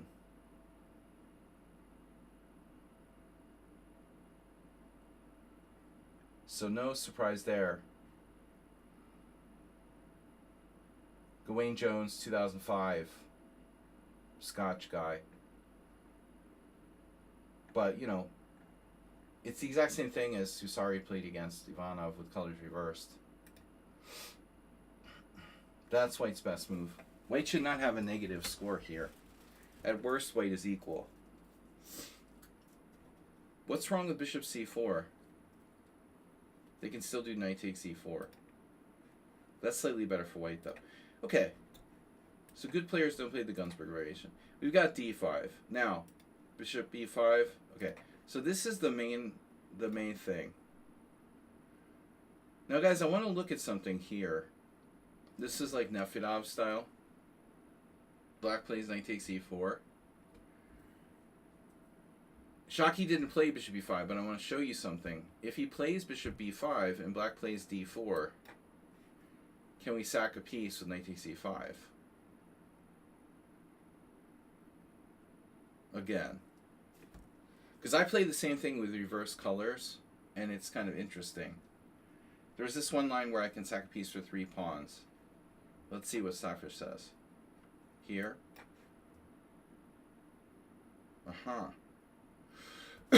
Queen e6. This is a mirror image.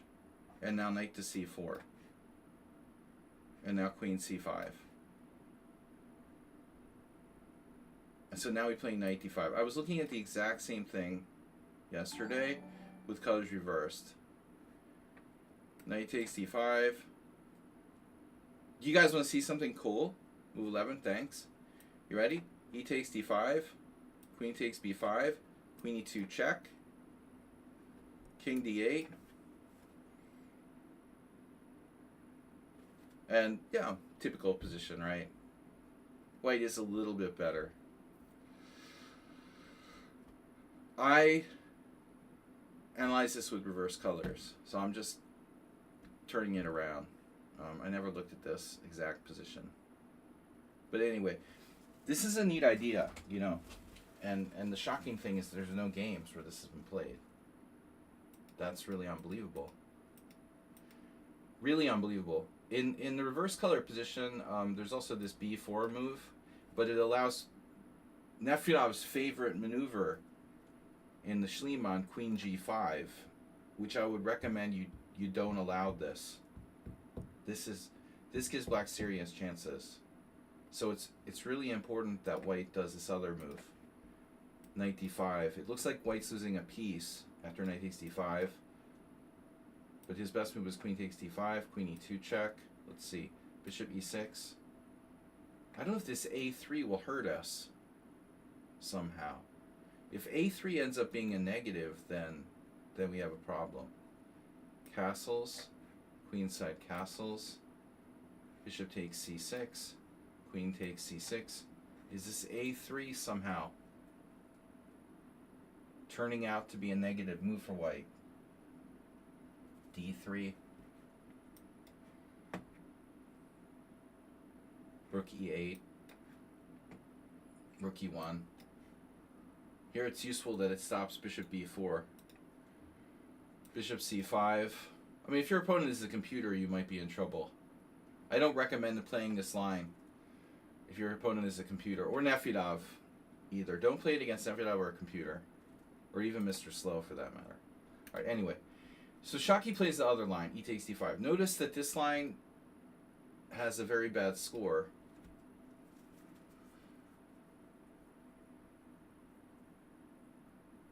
I don't know why it's so bad.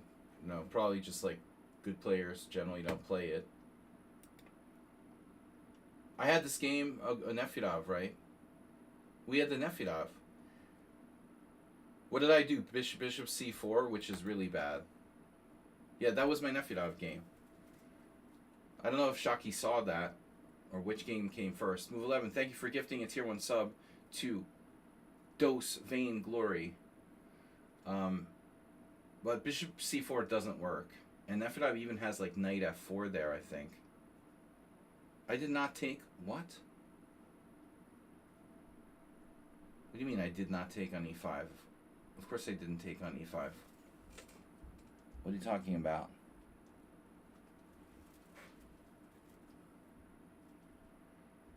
Of course I didn't take on e5. This is a draw line. It's a reverse thing. Oh, so Shockey just played this like... People do it with black, with reverse position. I played bishop c4 against you, Nefedov, and it's bad. But the proper move is bishop b5, it looks like.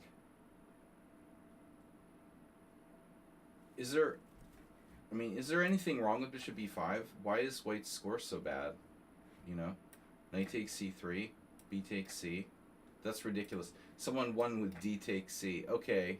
Wolfgang Richter, nice job. Losing with black in this position?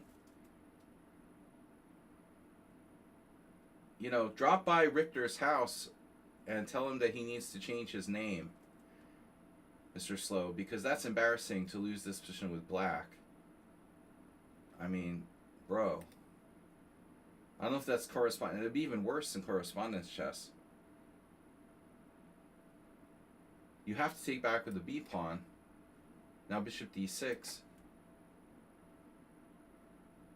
I'm not really understanding how white has a negative score in this position. I'm sorry.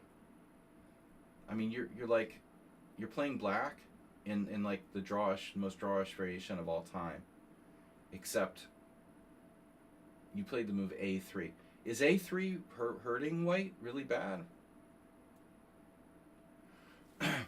In the real world, this is like equal. You know, I don't understand white has a bad score. Alright, anyway. Back to reality. So Shockey played this tricky move, knight takes c5. I mean, it's a liquidation. It's a way of playing for a draw. It's supposed to be a way of playing for a draw. But I don't know if the guy, you know, this guy was, I don't know him at all. He played in Schieberspieler's team in the Hungarian team championship for a while. I never met him. But when black does this, the point is to get a draw, you know, obviously. Here you have the extra move a3. Well, unfortunately, that doesn't change much. It's still a draw. So how does black lose? All right.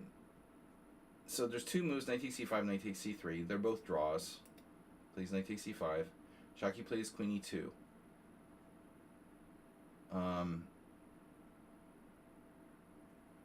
I would pause to consider the possibility of queen h5.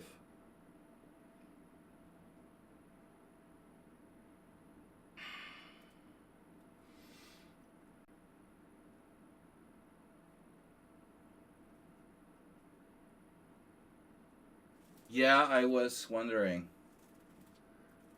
Is queen h5 possible? What's the difference between queen h5 and the text move?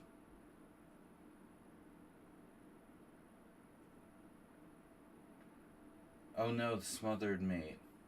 Double check. I forgot about double check, my bad.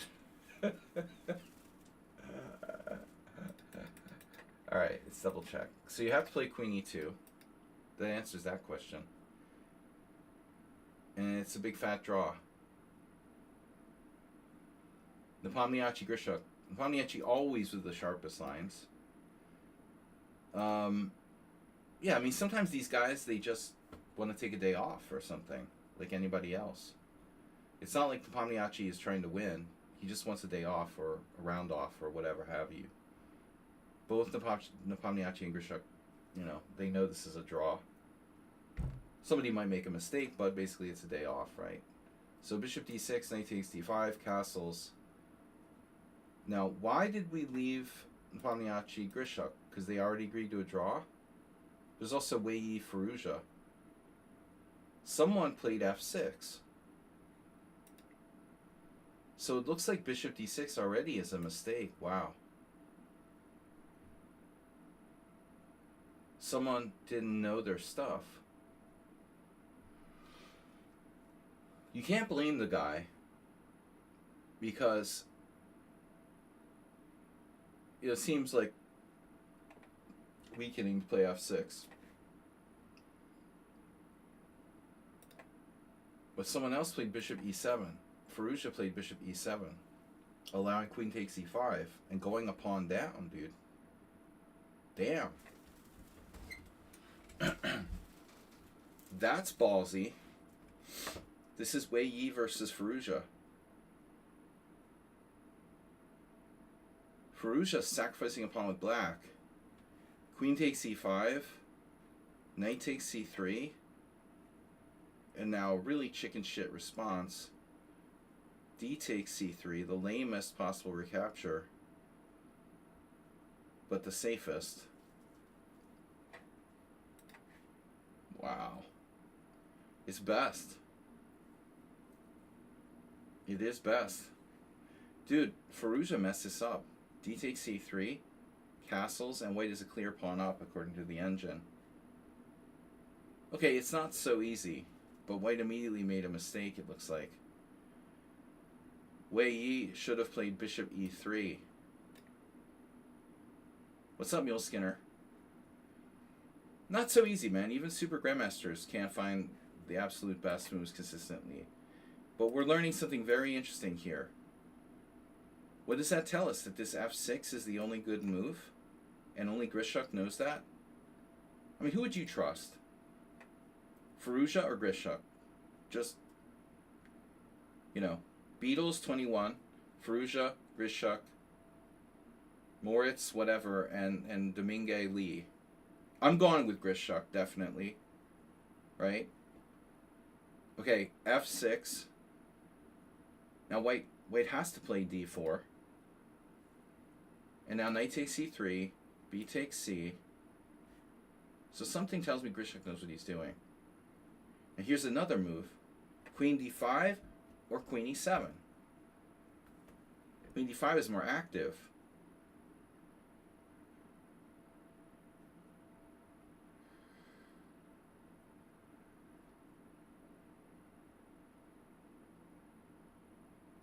So queen d5. Wow, this is weird. Are we going to play bishop e2, castle queenside, and let that black queen in on a2 or something with white? Nepomniachtchi here played bishop e2. This is really radical. Dude, you could play f4. Wow, what a position. But is there a problem here? Does Grishuk like have a threat of queen a5? Or queen c6 or something? This is a fascinating position, man. This is really crazy, dude. You know, Shockey's kind of smart to play this. It looks like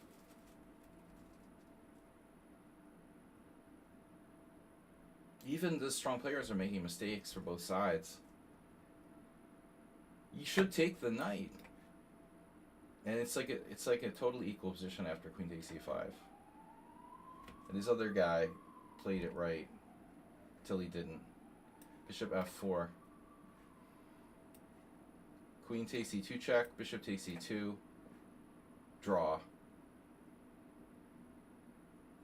If anything, black's a tiny bit better, but c6 isn't that desirable. So anyway, okay, interesting stuff, Shaki. Your opponent played bishop d6. This may be okay. It may be okay. Bishop d6, knight takes d. So he's following this other game. Castles. This is totally new. d4. Okay, there's the one game there. Well, there's no way that... What is that, a correspondence game?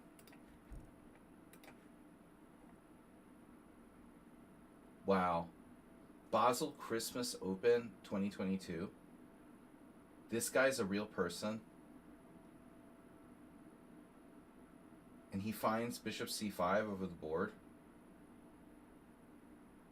Wow.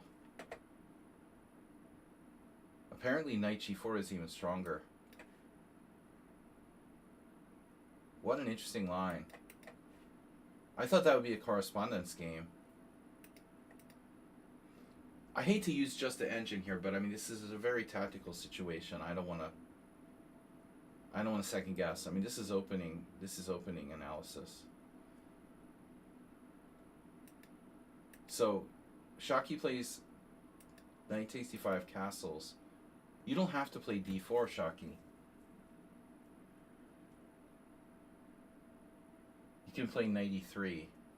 This move would invite f5, f4 though, obviously. So d4.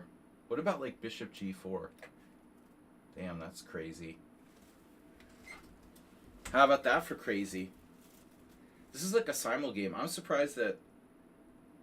Oh, this isn't your game. My bad. Okay. But anyway. Oh, this did happen. Are you serious? Oh shit, the guy did that. Of course he did that. I would have done that. Wow. So Moritz Schiegmund or whatever found this guy I've never heard of. He found bishop c5. 2417 Swiss guy finds bishop c5. And apparently knight g4 is the second best, or maybe the best move. But you can't blame Beatles21 for playing bishop g4, which looks totally natural.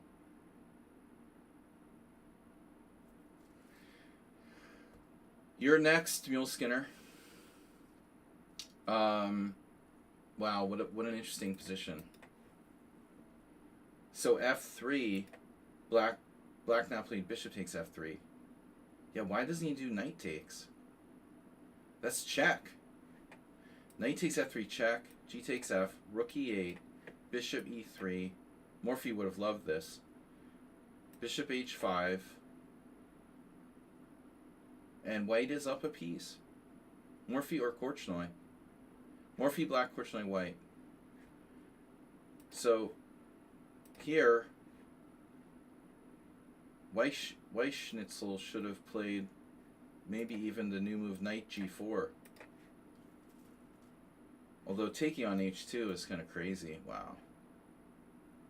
And black is not down. He has to sacrifice only a pawn, man. I mean, yeah. But to find this bishop c5 move, wow. So what happened in the game? Bishop e3. And this is Basel, Switzerland, Christmas Open 2022, apparently. Wasn't everyone on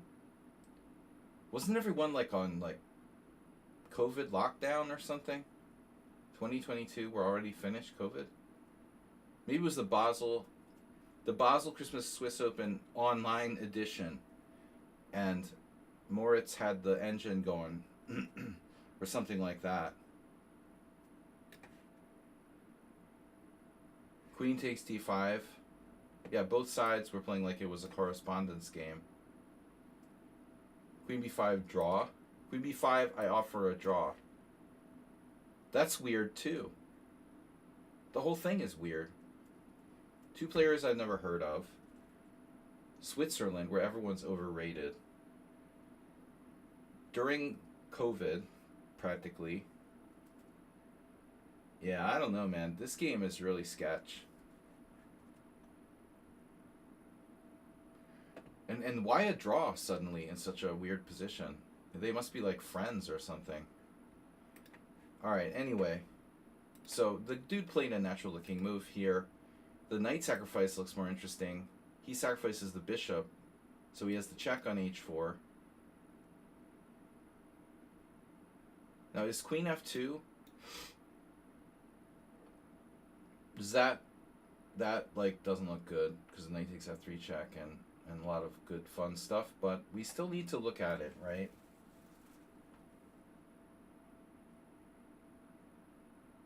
We can't like reject queen f2 out of hand because you have blockers. You have king d1. Ah, yeah. Check, king e2. This is already too much. Alright, no. You can't play queen f2. He has to go. You have to go here. Take the guy with check, queen d2. And it's like kind of like, okay, aggressive player. He didn't calculate. He's playing on intuition, and now he's down a piece. Shaki says what?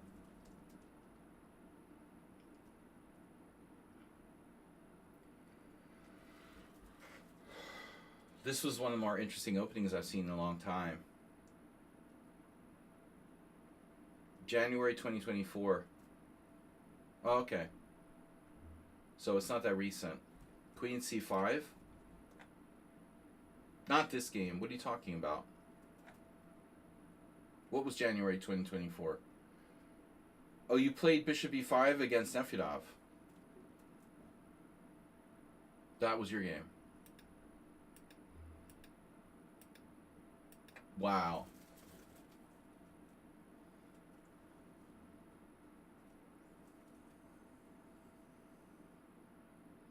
Queen h6. Oh, no. What a beautiful move. So black just missed queen h6. Yeah. It's queen h6 and bishop d3. Wow. And there's like no checks. It's not bishop d3. Wow. Because of f5. Oh, okay. So that's another problem. Like he might have even seen bishop d3 and be like, oh, f5. And then bishop e2 check. Like, for example, bishop d3. He could even see that and say, well, f5, bishop check, and I can interpose a piece on e5, and I'm still okay. He has to also foresee this.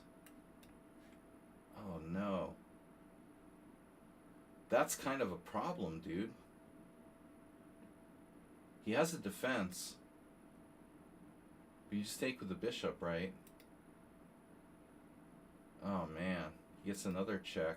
And now he can play queen f5. But it doesn't save him. Look, Ma, no more checks. Here. Here. Oh, no, bishop e5 check. Damn, dude. That was beautiful. Wow. And he reported you for that game, right?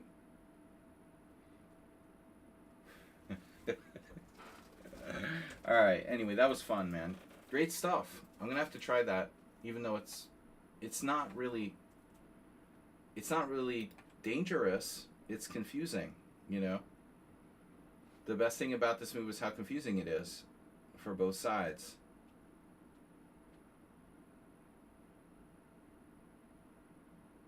What happens when they take on c3 first? This is like boring land. Knight takes c6, knight takes d1, knight takes d8, knight takes f2. I feel like I had this against somebody. I feel like I had this myself. Maybe it was a like offhand game. I definitely feel like I had this. Check. Not this far though. Now where do we put the king? Oh, the king must go to f3. Not g3, f3. Alright. Very interesting stuff. I still have to do Mr. Slow's game. Geller versus Mecking. This is our feature game. And then I'm going to do Mule Skinner. Nafidov, and Yabatis. We'll be right back. Just a minute. Just 1 minute. We'll be right back. This is a very short break. Don't go anywhere. Thanks, guys, for supporting the stream. Be right back.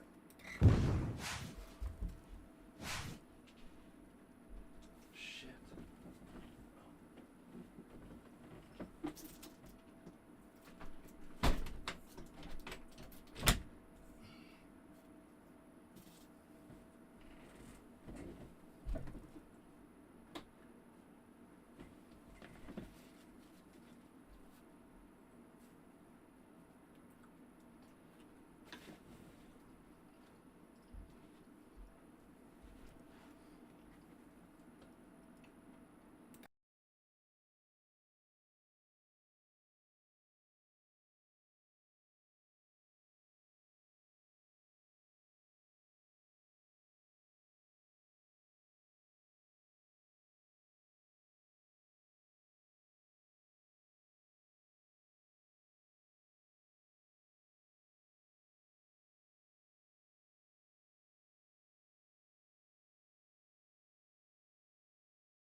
All right. Sorry, just panic selling on my US dollars. Please, I'm not licensed to give financial advice, but get rid of your dollars now. I'm just really happy about the Trump administration. US credit rating degraded by Moody's. US Treasuries now. It's a fucking economic nightmare. Definitely probably want to sell your US dollars before it's too late. Alright, anyway. In other news, Bitcoin is at all-time high. That's our economic focus for today. Sell US dollars while you still can. So, I don't want to start a panic, but Donald Trump is president of the United States. Alright, anyway. This is Geller versus Enrique Mecking.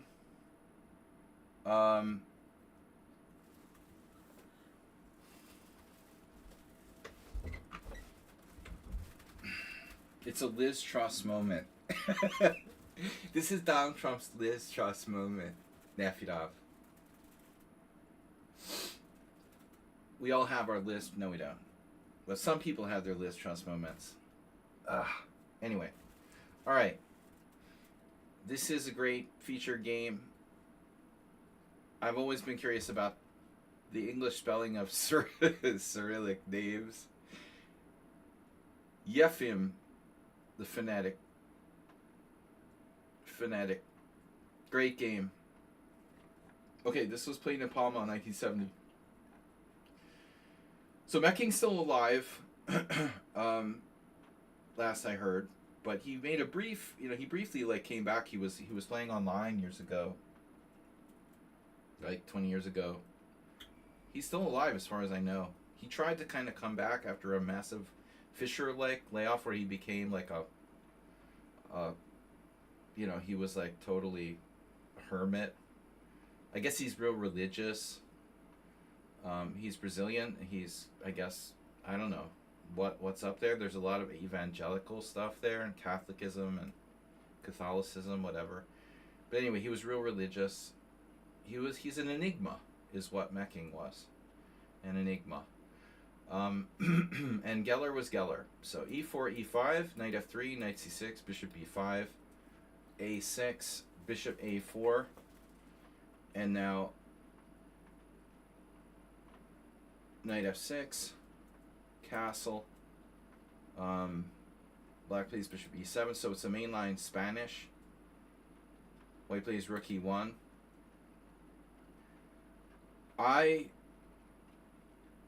I'm afraid of the Marshall, to be honest. I don't know about you guys. Since you asked for it,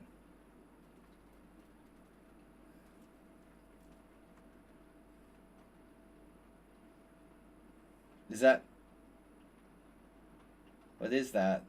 My Cyrillic it died. Can you translate? Long live North Korea. What does that say? B5. In these days, in 1970, oh dude, Mule Skinner's turning into like a little kid. Damn, Mule Skinner. Is my game next? You are next, yeah. That's the other Enrique. B5. Is that Mecking in Russian? Costa? I see the Costa. Yes, your game against me on Tuesday was a little gem. Oh, Mule Skinner. Uh-oh. Ooh. There's a little salt. Do you taste the salt in the air? So anyway, I would be concerned about the Marshall these days. But in those days, the Marshall wasn't considered so kosher. as it is today. It wasn't considered quite the threat it is today, or as legit as it is today.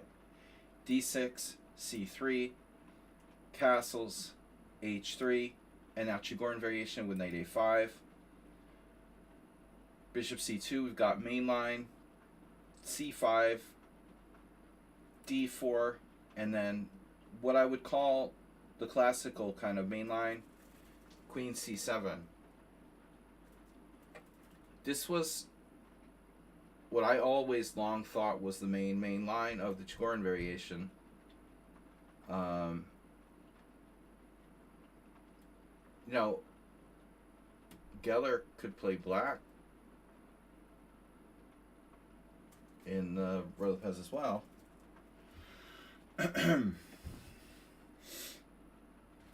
Alright. So, you know, the other thing that black can do is knight d7. Nefyadov's old friend, I think Artur Frolov, played that when we played in a tournament. Not against me, against someone else. Against Bibi Sara. This was like Bibi Sara Frolov.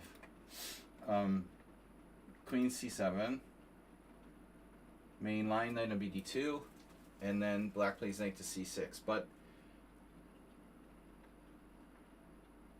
I mean, so many great players have played the black side of this. Kyrgyz being one of the main ones. Kyrgyz died in 1970, didn't he? Rook d8. Bishop d7. It's hard to say what the best move is for black. But frankly, you know, rook e8. Frankly, this knight c6 feels a little bit, it's old school, right? This is, Kyrgyz technically died in 2 cities. Oof. If you die in Budapest, do you die in 2 cities? That's not easy to do, Spectacular Camel.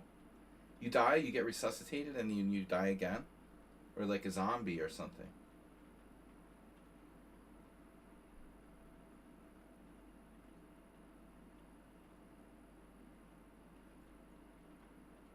It's better than what happened to Leonid Stein, where he got like injected with like some Soviet era nurse like mistakenly injected him with like air, and they killed him, and it was all like a cover up, and the nurse got sent to like Siberia and shit. That's what I heard happened to Leonid Stein. Alright, anyway, knight c6, d5, and now normally black plays knight d8. That's like the iconic Alms. Do you guys remember Alms used to come to the tournaments in my stream? What's up, Thomas Strangson?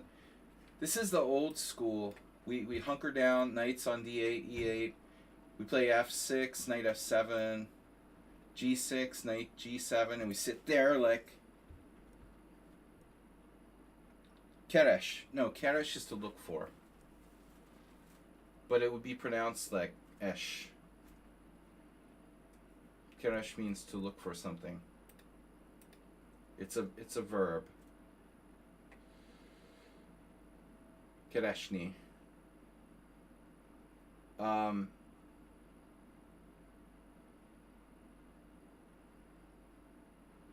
a lot of people play knight d8, but it's passive. But I think knight c6 is passive. So anyway, knight to other square. a5, back to a5. This is concerning how few games there are here. I guess white is just clearly better. You know what just occurred to me? I've seen this game, Mr. Slow. That's what just occurred to me.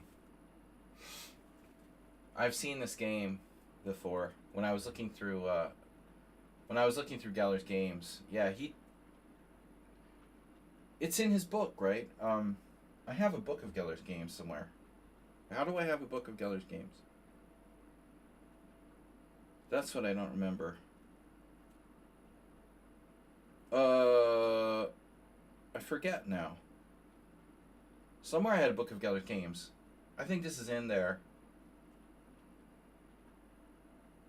But anyway, yeah, meching gets destroyed in this game. Yeah, application of chess theory. Yeah. Yeah, it was published under different titles. I guess that one. That's what it's published under in English. B3, bishop d7, knight f1, knight b7, knight g3. That's funny, there's a Bela Lengel game here from 1987. I used to play these in Blitz. I used to play this type of shit in Blitz against Lengel Bela, who used to live like down the street from me before he died. Yeah, Lengel Bela has a couple of games here. Look at that. It's like the Lengel Bela variation. I remember against Bela, I was playing like g4, and he like handed me my head. Now I know why. He had already beaten Ach and some Chinese guy in 1997. Well, our Blitz games were around our Blitz games were around between these two games. I remember trying to play g4 against Bela. Seriously. I mean, Fischer used a very similar setup. So White has to be careful about playing g4 too early, or you get like cleaved with h5. It's not clear like whose king is getting messed up worse. But Bela was very experienced. Anyway, the line doesn't have the greatest reputation for black, I guess. So knight g3, g6 normally. With g6, what's our plan for black? To play knight e8. Anyway, we can still do the knight e8, knight g7, and we can even still do the knight d8, knight f7. But black would like to play c4. See, meching wants his knight to be more active. With knight on c5. But the problem is, if you play c4, white can play b4. And what happens in the game is, spoiler alert, c4, b4, a5 at first glance seems like it's good for black, because you'll be able to like trade toward the center or whatever. But Gellert just like doesn't care. And black has a protected passed pawn on c4, but nobody cares, you know. And the knight is just like death on b7. So this is the normal move, I guess. White has like all different options. I'm not sure bishop h6 is always good. There's Bela.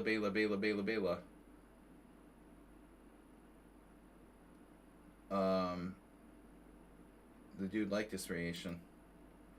But a knight h2 is also a typical move. Damn, dude. Someone liked this variation. So anyway, but c4. So c4 is different and unusual. So that's funny. Lengel Bela played it against Shinya Kojima in 2012. The Japanese guy. He's probably an IM. This is around the time when I stopped playing to play poker a lot. The guy's pretty good though, the Japanese Kojima. That's funny. Isn't there a director with the same exact name? Like a film director, a Japanese film director. Maybe his first name's different. It's something Kojima. I guess Kojima is fairly common. There was also a Hungarian grandmaster named Lengel Levente, who was stronger than Bela. Bela was just an IM, but Levente Lengel was a GM. Not a very strong GM, but a GM. It's not to be confused. These names are confusing. So b4, and now black's in trouble. So, as we can see here, everyone else played a5.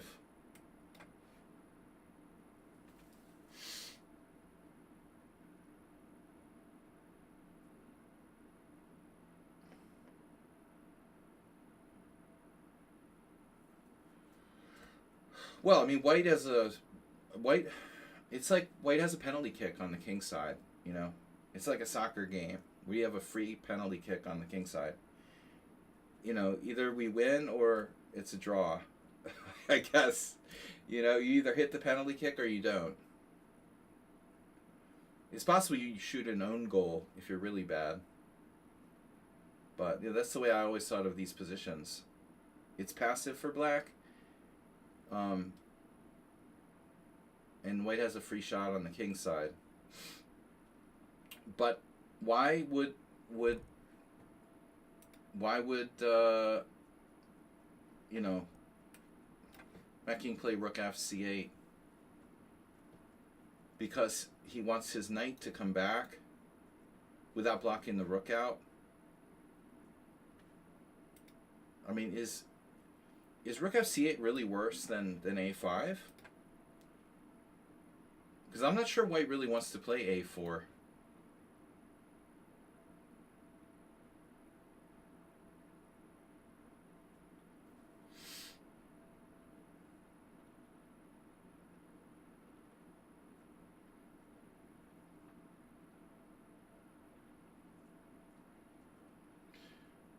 Well, I mean, I guess Kojima and Yoshihari Habu are probably IMs.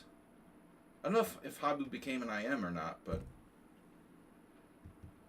that would be my guess. He is a good player, but Shogi Don or whatever. He was like basically the world champion of Shogi at one point. Rook f c8. Yeah, so a5. But what I'm not getting here is, like, if black plays a5, do we just want to go here in a3? That's what I thought. That's what Kojima did. Do you... You know... We still have a free kick on the king side. But apparently there's people who do other stuff. But no one really strong here. Well, Cabrillo. I don't know about this Theo Schmidt guy. Cabrillo.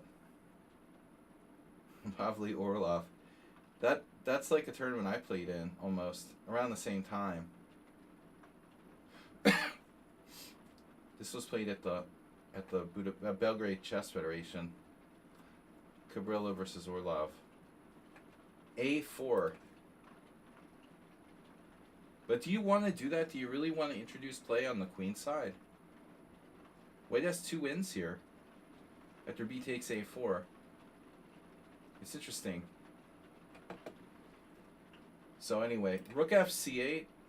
And now knight f5. If you take...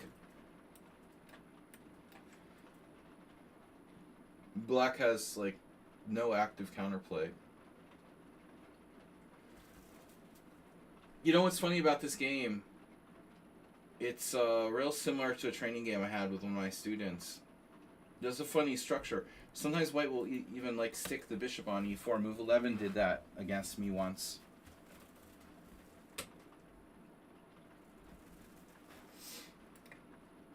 Spectacular Camel is secretly Japanese. Bishop f8, knight h2, a5, and now rook e3. And this is a neat attacking move. But it's more than that, right? It's preparatory in case this guy decides to push his pawn to c3. The rook at e3 helps there too. Even defending the a3 pawn. This is a really cool idea. A takes b4, c takes b4. Protected past pawn, by the way. But if you push this, it's very dangerous. There was some game I saw where like Nesbedinov did. He did something like this with black, got away with it. But if you push the pawn, man, that's the end of your protected pass pawn. They have 3 IMs, Rybka, Stockfish, and Fritz. Fritz was imported. So bishop takes f5, e takes f5. So see, black messes up white structure. If there was only some way that black could attack the pawn at d5, right? Like queen b7 or something. If I could attack the pawn at d5, then the whole situation would be very different. But black is destroyed by that knight on b7. So what about like knight d8? It's too slow, isn't it?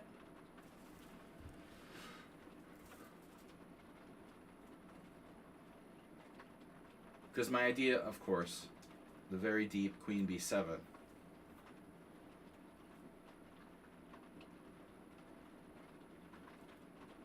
I mean, white could always just play knight g4, and that's the end of black's counterplay against d5.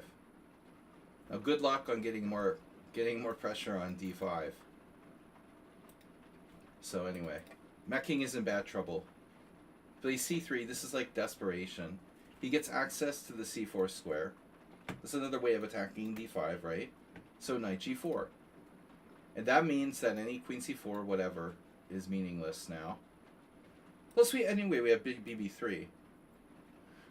So bishop e7, knight f6 check, bishop takes f, and then rook e4. So how's your knight doing? And how's your bad bishop? I always thought Nefedov has a little bit of Geller in him. They're both from Ukraine.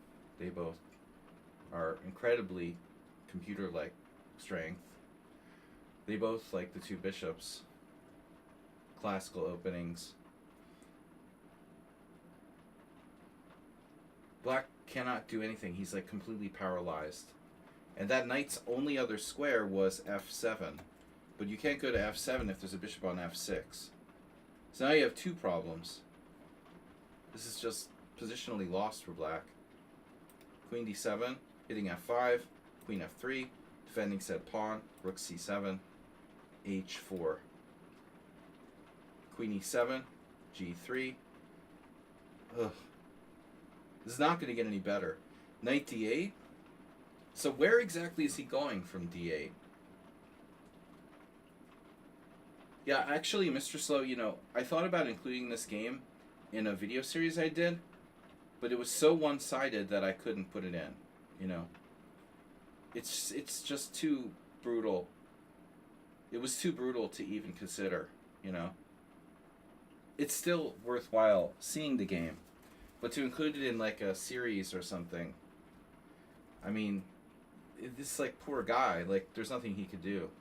It's hard to believe he became a candidate after playing this game. a3, rook on cc8. Here, black's paralyzed, can't move his pieces. He's moving back and forth. This is so sick, man. Rook b3, there's nothing you can do. Now we're just like toying with him. Now black has to consider the serious f6, knight f7. I remember this. Now white's surrounding the c3 pawn. But do you really want to take it and give black all that counterplay? Bishop f6, nice try. Just kidding. Rook e4, bishop e7, g4 here. Now finally the last hope. Do you really want to take this pawn? Do you really want to hurt me? Do you really want to take the pawn on c3? It's going to give black unlimited activity. Knight f7, and he takes it. Alright, here. And now bishop e4. Can you see a lot of counterplay here for black? Bishop d8. Now that's a nice idea. If only Mecking could get his bishop out to b6, then his knight would have a square. I don't think I looked at this far. Rook c4, rook c4, rook c4, rook c3, bishop b6, and then just rook c4, bishop takes c4. Sorry, b takes c4. And then he got his bishop out there, and it still doesn't matter. Because what's one bishop going to do to white? The rest of black's pieces are dead. g5, takes, bishop d8, queen h5, c3, bishop e3. Oh no, this pawn can't go anywhere. Ugh. Yeah, this is horrible. Ugh. Horrible. Can't watch anymore. Yeah, that's how not to play the black side of the road of the pass. You know, It's a bad variation for black, and Bela insisted on playing it. But honestly, it looks like this c4 is just not good at all. You know, like, this is not a good plan. So black just has to suck it up and try to play g6. If you're going to play this line, you have to try to play g6. And, you know, do the kind of standard thing with your knights, like that. I had trouble breaking through, you know. I had a whole bunch of blitz games with Langell. And it was always the same thing. It's like a frustrating sort of fortress. It's hard to break through because your only break is like f4. And it's sort of attacking the strong point on e5. Openings for another game. You guys keep sending the games in really late. Everybody sent me the games today. Yeah, we have room for one last game. All right, I got Bagsy, Thomas Trainson. Dude, another guy sending a simul against the same guy.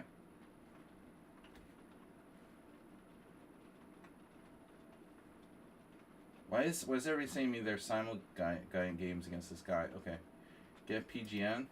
Ooh, that's not good. Why does this look like this? How do I make this go away? All right. View on Lead Chess. All right. Yeah. Wow. Perfect game. You beat him with one inaccuracy, dude.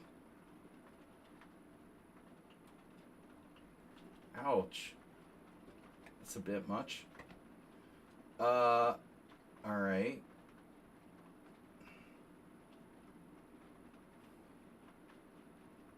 I can't pick up the game. That's really annoying.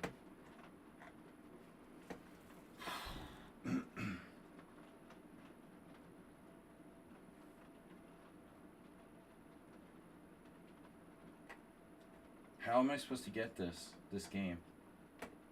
Study. Oh, there it is. Okay. Thanks, guys. Alright, view on Lead Chess. So Mule Skinner is here.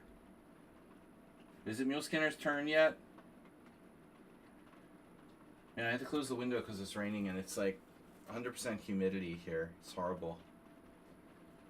I love living on the roof. Guys, next month, well, in a few weeks, the air conditioning is going to be installed. Hopefully. I've had this apartment for like 15 years and we've never had upstairs air conditioning, just in the downstairs. This would be like a miracle. Some of you have seen me suffer, not last year but the year before, for example, suffering through the summer here. I would normally have left if I could. Summers are very unpleasant here in Budapest, in the city. Alright. So we've got Mule Skinner, Nefyadov, Yabatis, Bagsimos, Thomas Reinson. That's a lot of games. We've been spending too much time on the early games.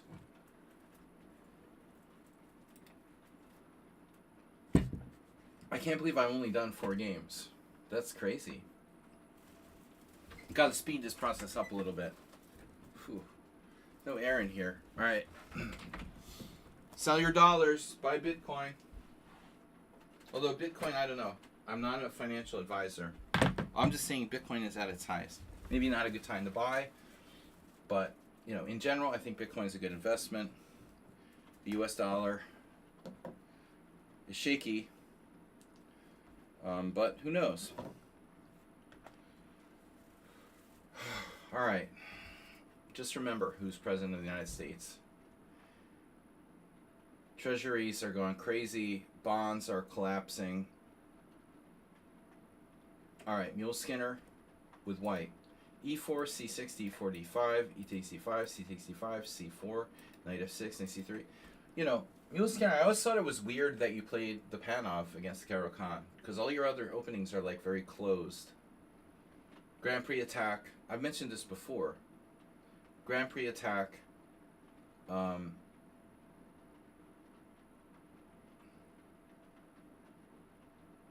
Mule Skinner, what now?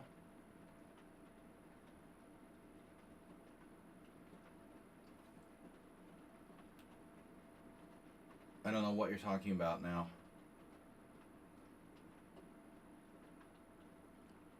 Could we examine the piece sack with queen c5 check?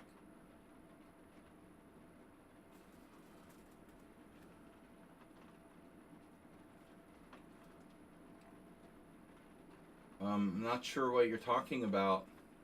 Would you like to enlighten me? Maybe you would like to tell me. Yeah. So, I mean, I don't know how this can be played, you know, objectively for a win. I think one interesting move here for white is a3. I've been thinking about.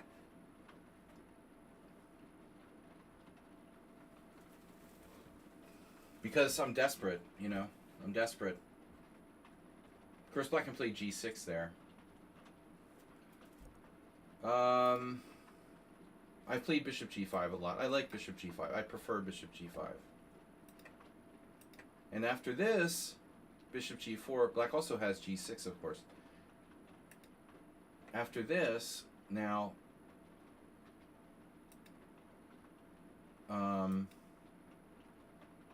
you might consider the alternative of playing bishop b5. Yeah, I haven't seen the game. You just sent it to me, so I don't know how I would know about the PSAC. Alright, what do we get? Flopic has followed. Thomas Reinson resubscribed for 30 months. Hooray, subbed again. 30 months total. Flopic. Or Flopich. So I think this is a good place to, unless you want to draw, a good place to deviate with maybe bishop b5. Your other option is to play c takes d. And I think this deserves consideration too. Play c takes d, and on knight takes, knight f3, bishop g4, we would transpose. So maybe you can try a different move here.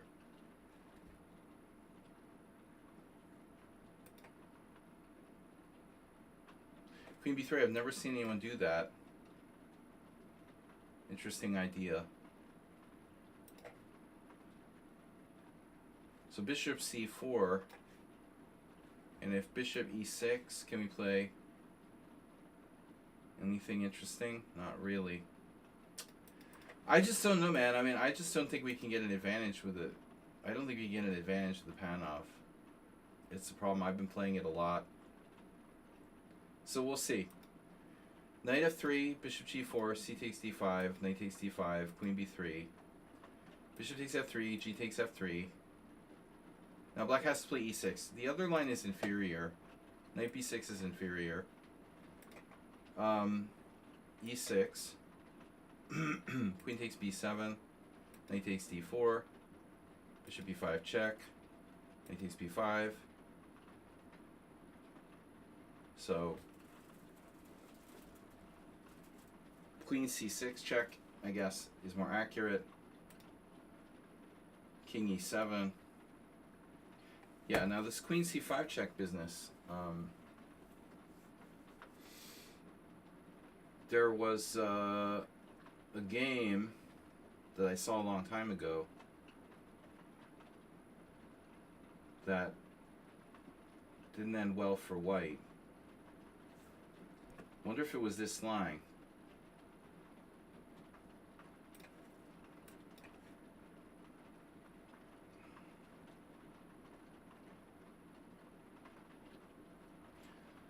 Not recognizing, no. Not recognizing this. Oh yeah, there it is. There it is. Yeah. So, no, Nefedov. Mule Skinner. I saw this game. So there was a game where this went very wrong for white. The Ryazantsev versus Yakovenko. I noted that back in 2017. let's see.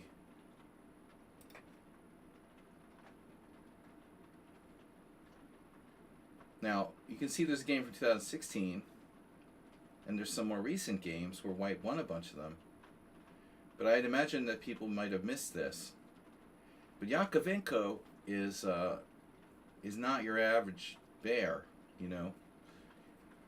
So, Ryazantsev lost this. What happened? So, let's see.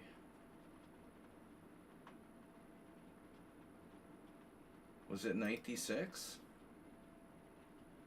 No. It was not. What did he play? King e8? Yeah.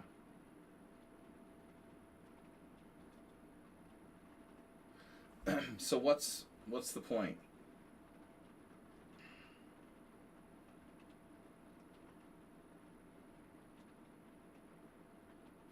So now the point is black can't castle. Does it matter? Now we play queen takes b5 check. Queen d7. Well, it's very dangerous for white because Yakovenko managed to lose with white. Let's see how that happened. Knight takes d5. This is kind of embarrassing. Knight takes d5. E takes d5.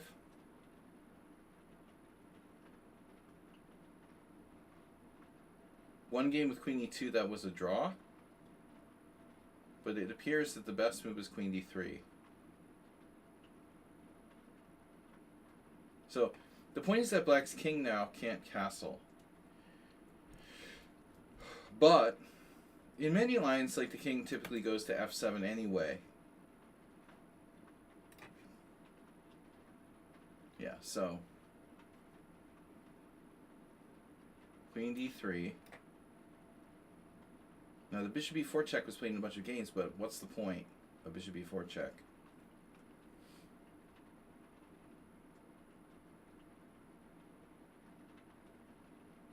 It's not like we're going to castle, you know, so we don't need to move the bishop to play f6 and king f7. The bishop might actually be useful, like protecting g7. So I'm thinking we go with f6 here.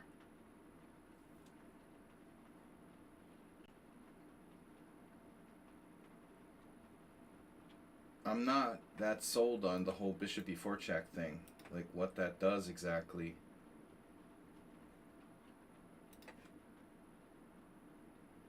So white castled, and black played a stupid move here, rook d8. So this has never been played before.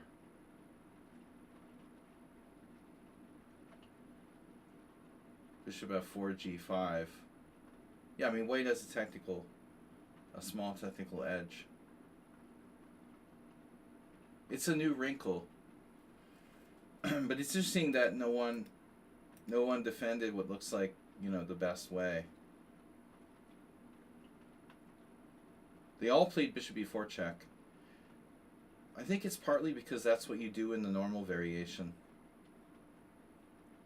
But from my perspective, it doesn't make sense anymore, you know.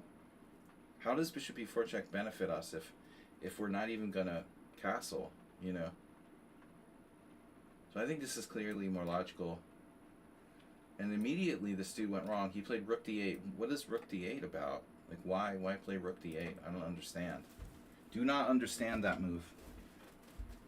Okay, white might attack our pawn. Let's see. But let's play king f7 first.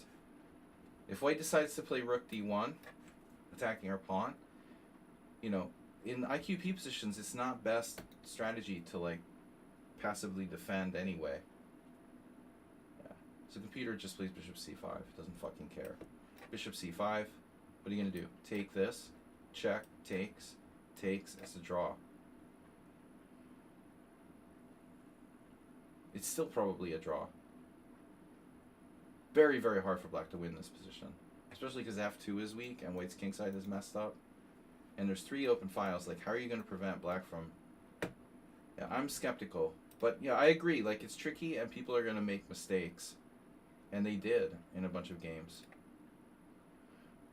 Alright, so you didn't do that. You did queen takes b5. Yeah, I agree. Like, queen c5... Well, there's another move. There's this knight d6. Let's take a look at that. This is the computer's move. Van Forest, he's like Mr. Opening Analysis. So this is a piece sacrifice.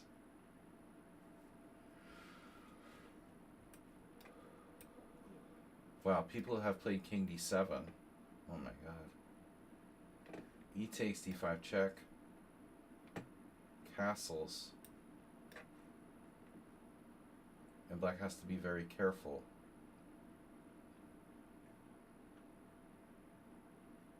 But, you know,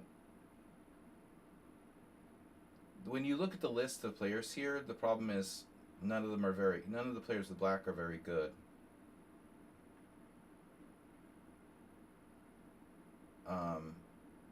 Not like top tier players. There's no top tier players in this list at all. Well, the first problem is that no one good with white is going to play this variation. You know, okay, Van Forest against another. They're not going to play it against anybody weaker because they'd be afraid of a draw.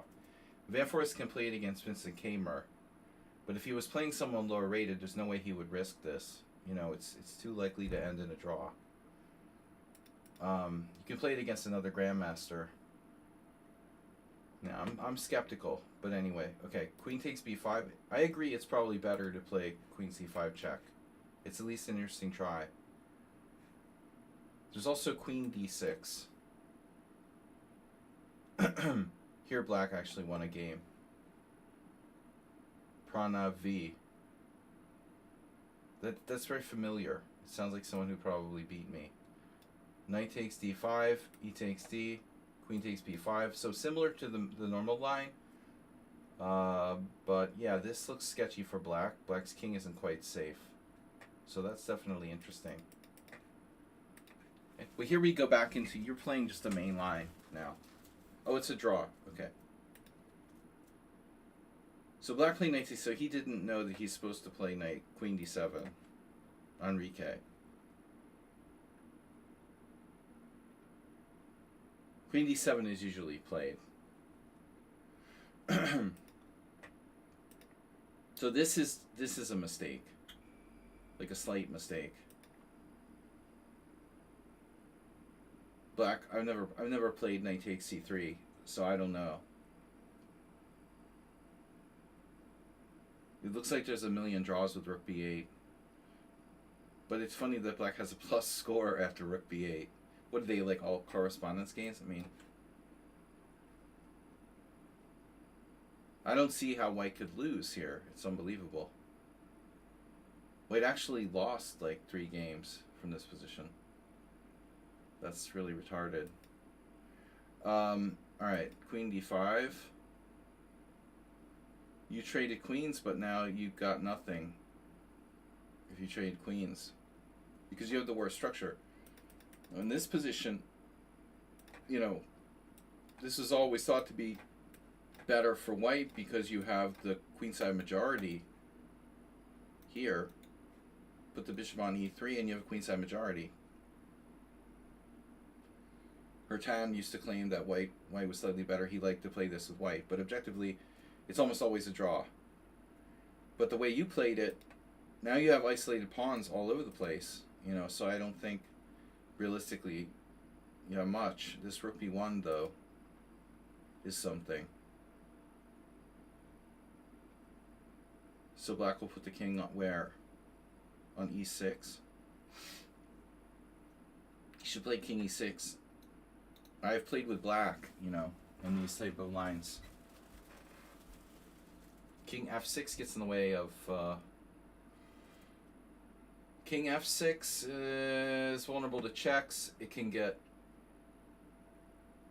well, it can block the bishop if the bishop stays on like e7, you know. This is kind of a weird move.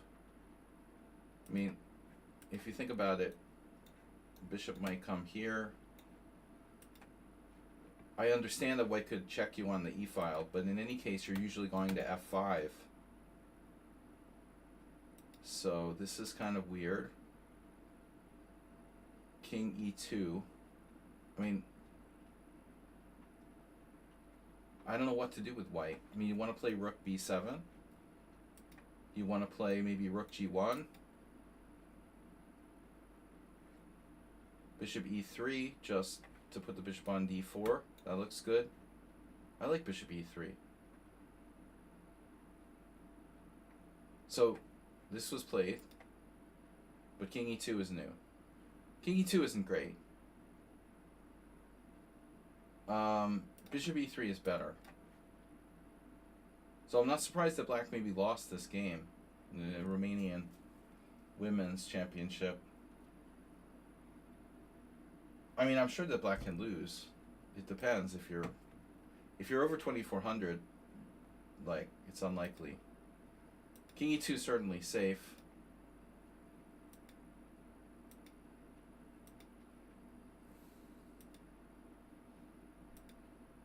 Yeah, he stopped you. That liability didn't give you time to play like rook b7. It's probably a draw in most cases. Wow. So what's black supposed to do now? He's like obsessed with not taking on e3, right? But he has to. I mean, he should. d4 is insane. d4, he's just losing a pawn, and it's a passed pawn. So now it's going to be very hard for black. You know, hopefully he can get some counterplay, because your king side is isolated. But yeah, I mean, this is looking really bad. I like just simply taking on e3 because he has pressure against the c3 pawn. It's going to be very hard for you to do anything. It doesn't matter that much that he fixed your pawns, you know.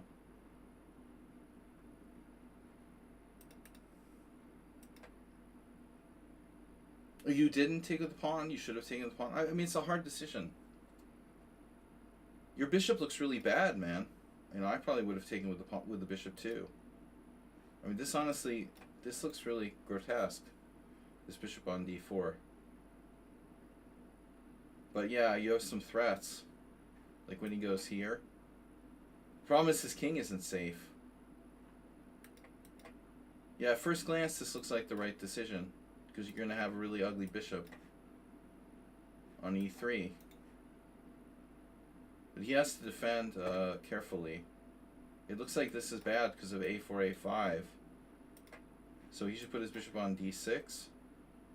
And then, you know, you might be able to play d5 later, and your bishop's still active. Yeah.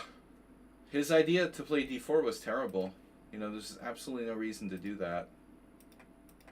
You know, only you can win now.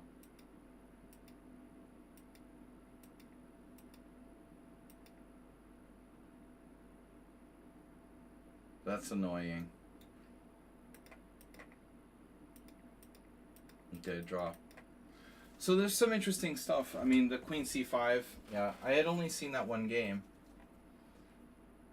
So, you know, people are getting more scientific. But the obvious advantage here is that your move, you know, I don't think that anyone ever realized you could play this before computers got really strong. It looks like white is sacrificing a piece, you know. So the main point is that this is a plausible piece sacrifice. Yeah, but I wouldn't like lose too much sleep over it as black. You just have to know what you're doing. Okay, interesting game. Thanks for the info. Nefedov against Magic Chess by. Uh-oh, is this a simul?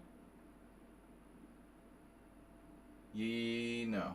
3 plus 2. This is Nefedov Blitz. Blitzing. Bishop takes d4 looks odd. Why would you exchange pieces if you're pressing? Well, from that perspective, yes. But as I'm saying, like, a bishop on e3 with pawns at d4 and f2 is a pawn, not a bishop, you know. But ultimately, it does have a special unique situation. white has access to g5. You can play a4, a5, drive the bishop off b6. So if you analyze a little deeper, the bishop doesn't have to stay a pawn forever on e3. Yeah. Yeah, the other thing is if you're trying to win, you know, you don't really want a rook endgame.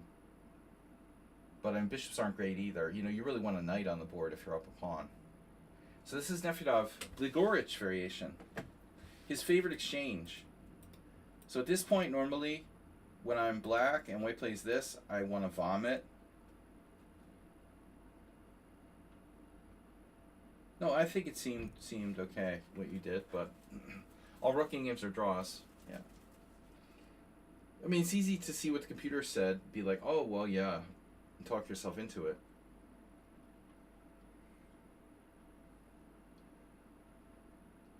So occasionally I've played b takes c. I think that move deserves more. It deserves to be played more, and deserves to be analyzed more. It's not that bad for black, especially against Nefyadov. Oh no, Kamsky, Magnus Carlsen. Did you teach Kamsky how to play the exchange variation? D takes c. I'll sometimes play exchange variation, but if I do weird stuff. Like I'll do knight c3 or queen e2. Actually, Nefyadov, I played this for the first time in a long time. Your variation against somebody the other day, and they played. What did they play? Well, they played bishop d6, I guess. I had this, like we had, where I was white, and we had the same variation. You know, e takes d4, queen takes d4. Then my opponent, you know, I did f6 against you in a couple of games. My opponent did something bizarre later on and messed it up. But honestly, you know, bishop g4 remains slightly annoying variation. So f6 is main line, d4, and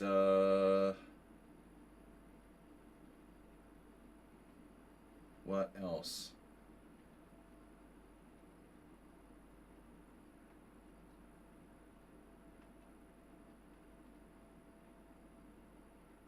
E takes d4, knight takes d4.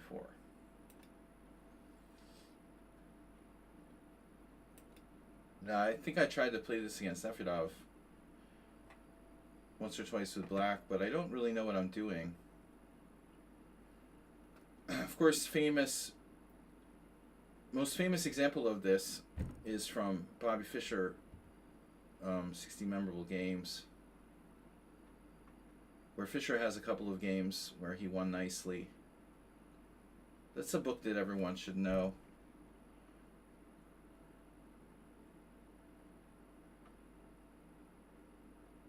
So knight takes d4, c5 forces a trade of queens. Knight b3 is main line, queen takes d1, rook takes d1 now. We've looked at this before. My old friend Alexander Ivanov used to always play bishop d7.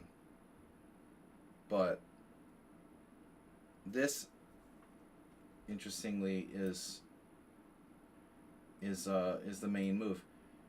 For me, the thing about this move that bothers me a little bit is like, it feels like you're forcing white to make a constructive move with f3. So you see Fischer, Spassky, 1992. Why? I mean, why do we want to force white to make a constructive move? I get it, like, okay, maybe we can play f5 and break out later. Maybe the dark squares will get weakened and we'll get the white king on this diagonal or something. But at the end of the day, okay, black can play other moves like bishop d6. But bishop d7, this looks like the more solid. So we had this maybe once with Nefedov. If I do me, if I search for me, yeah, Nefedov. Oh, I have a bad score here.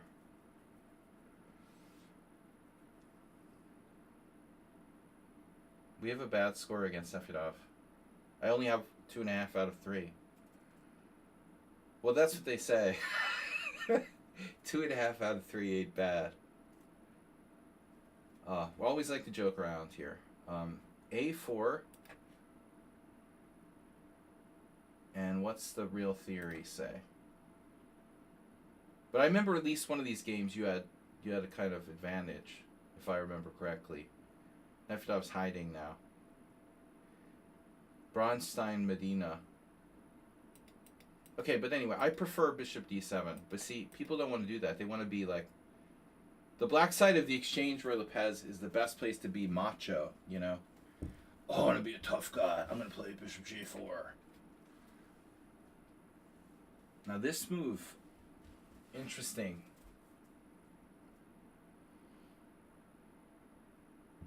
Problem with bishop e6 is like you can't castle through check. You're not in the master's database yet? Soon. So this is a sophisticated move that's beyond me. I didn't know it was even a move. But you can see Spassky played it in 1973. It's interesting that he didn't repeat that against Bobby Fischer. It's also interesting that Beliavsky played it in 2012. If Beliavsky played it, it's okay. Sipidov. He quit chess to play tennis after that game. Okay, so anyway, bishop f4 is the normal move. So what's the point? Like, black has rook d8.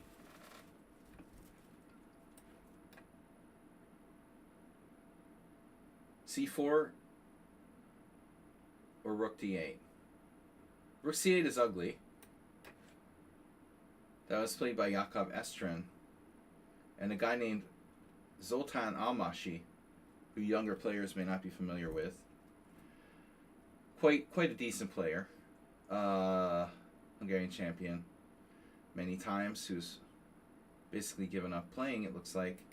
I don't know what he does with himself all day. Rook d8, I assumed, is the point.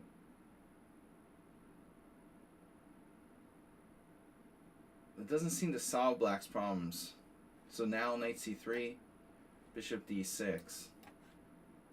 This is like suffering for black.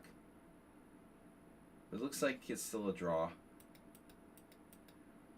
So it's a weird choice by black, the bishop e6. Not such a common line. But bishop f4 puts the most pressure. Nefedov plays bishop e3. Ah, my old friend. My old friend. Viktor Panush from Moldova. He's a really nice guy. We played in a tournament in Romania once.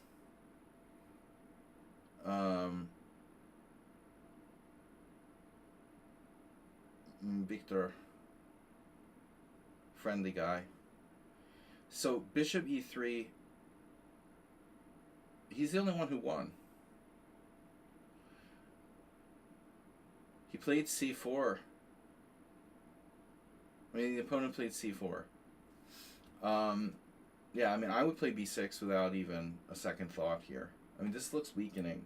I don't see it. Good old Gerhard Schroll.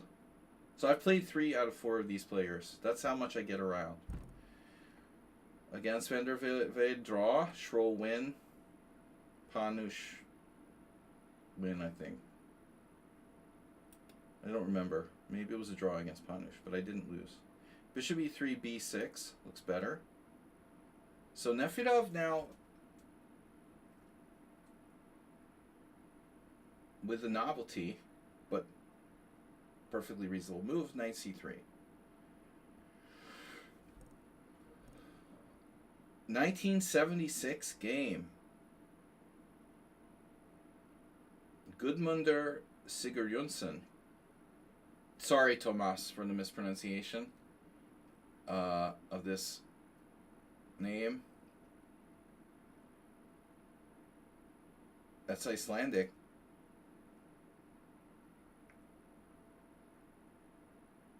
I didn't know Sigurjonsson was so high rated. 2530. In 1976, that's a very, very strong rating. He was the second Icelandic GM. I heard of his name. I didn't know if he was an IM or a GM. Of course, I saw some old Olympiad photos. I mean, Fischer probably played with him.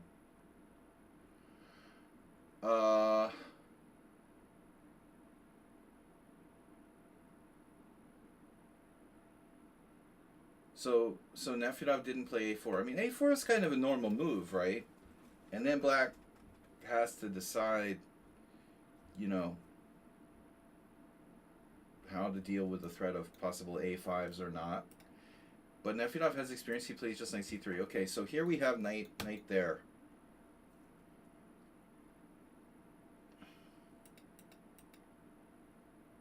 Nothing else we can do.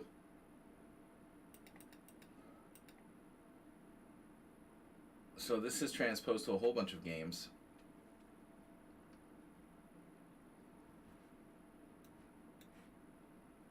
White has like an itty bitty tiny like microscopic technical advantage. Right, Friedrich Olofsson, of course, who was also the arbiter famously of, I mean, everyone's heard of Friedrich Olofsson. But Sigurjonsson I didn't know was a GM or not. He died this year.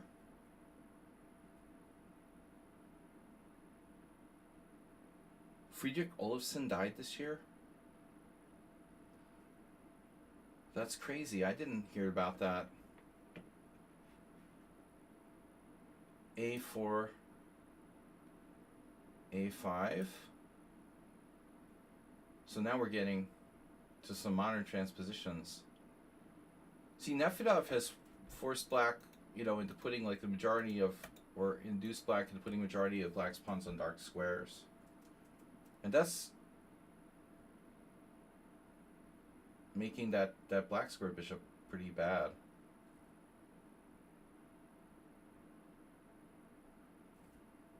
The white squares are weak.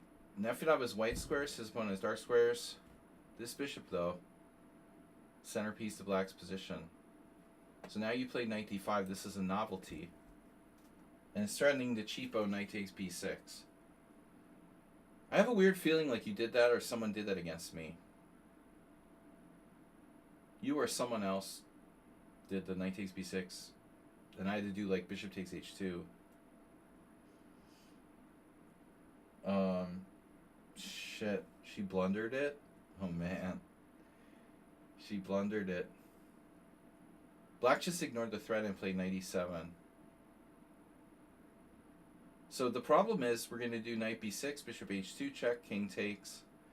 And then we have like rook d6, hitting the bishop on e6 and the loose base pawn on b6.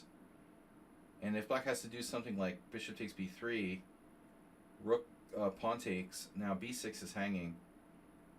You could see black end up doing something really off balance, like, you know, knight e7, knight b6, bishop h2, king takes, pawn takes b6, rook d6, bishop b3, giving up the good bishop, c takes b, and then knight c8 to defend. Imagine having to play like knight c8 to defend the b6 pawn. That's very awkward.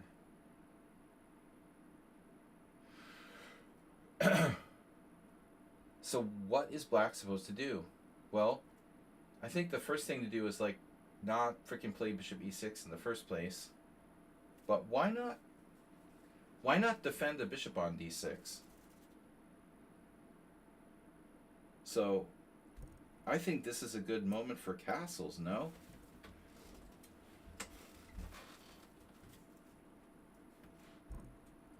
If we can castle, I mean, what are you going to do? Sack a piece on c5? This seems to be okay, no? Yeah. So knight d5 is a mistake.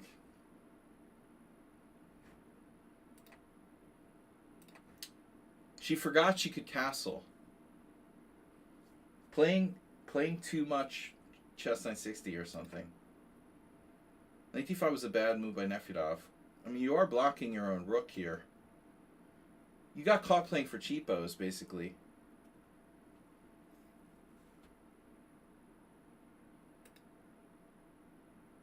She played 97. But I mean, Nefedov, this is unforgivable. You know?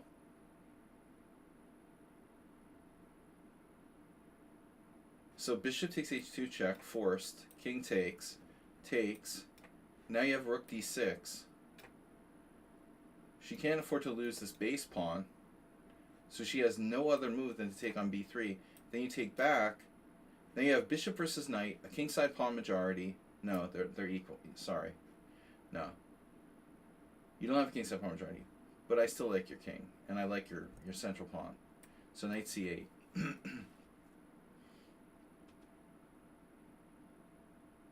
That knight is ugly. Although rook c6 is not a good move. Rook e6 is also not a good move. So white has to reposition the rook. Let's say, well, you just do like rook d3. And then black is under a lot of pressure here. I mean, rook a7, king, rook d1, king e7. I mean, how do you get the knight back in the game? This is very nasty for black. So Nefedov missed a huge move there. Playing c4. Well, it's like positionally okay. He's putting his pawns in the right color and stuff. But I mean, it's bad because he missed a tactic. The other problem is that, you know, that square would be a good place for your knight. But I mean, that's not really a question here, you know? I mean, now she has pressure on d5, so you can't play knight d2. Just not an option. And your other options are really lame, like rook d2 or something. She's just going to take, and she's better at that point with the bishop pair. So, I mean, c4 is not that bad, but, you know, Nefedov missed a crushing tactic. And now black plays knight c6, and she's pretty solid. You saw it now. Now you see it, now you don't. Is it not as good now? Yeah, it's not as good now because c4 is hanging.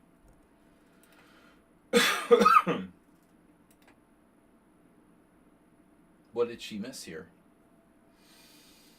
Take, take, take, take, take. Take, take, take, take. It's like Hikaru thing. If she takes, you take. If she takes, what? This is winning for you. Oh shit, she has rook b8. Oh no. That's why playing c4 is bad. Oh my god. So this was a tactical slugfest. Blunder, blunder, blunder. King h2. That was not a blunder. C takes b. So Nefedov got the position he was supposed to get, or close to it. But it's not as good now. Bishop d7, rook d1. And she's groveling for a draw again. She really doesn't know she's allowed to castle queenside. That's weird. Maybe she bet a friend, like, I can beat Nefedov without castling. They're like, no you can't. I'll bet you $10. He didn't know that the bet was on. I bet you can beat Nefedov without castling. So she wasn't allowed to castle. Nefedov never knew. This is one-on-one.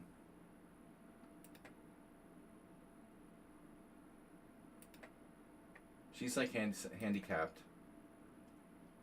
And then Pavel went. You berserked. This is a neat move. I'm skeptical of this move because there's a big blue dubious sign there.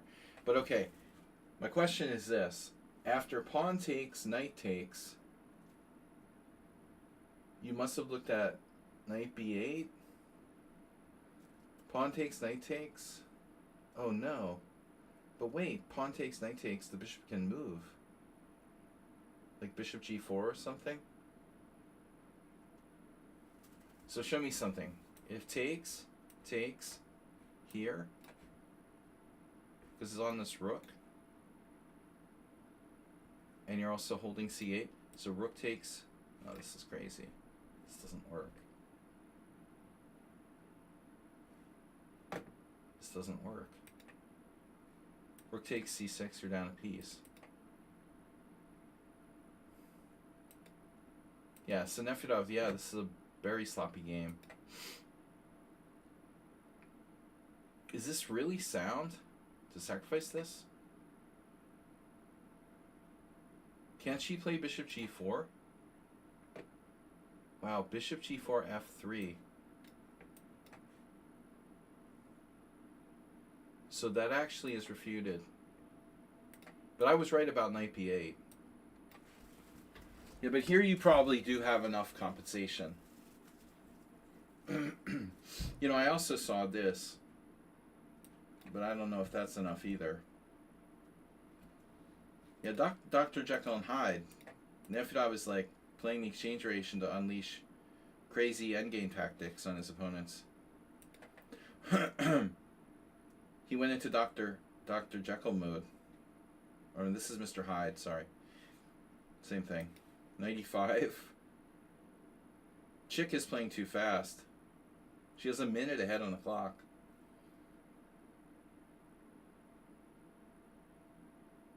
So you just have f4. Everyone saw it but you. Check here, 93. And so what?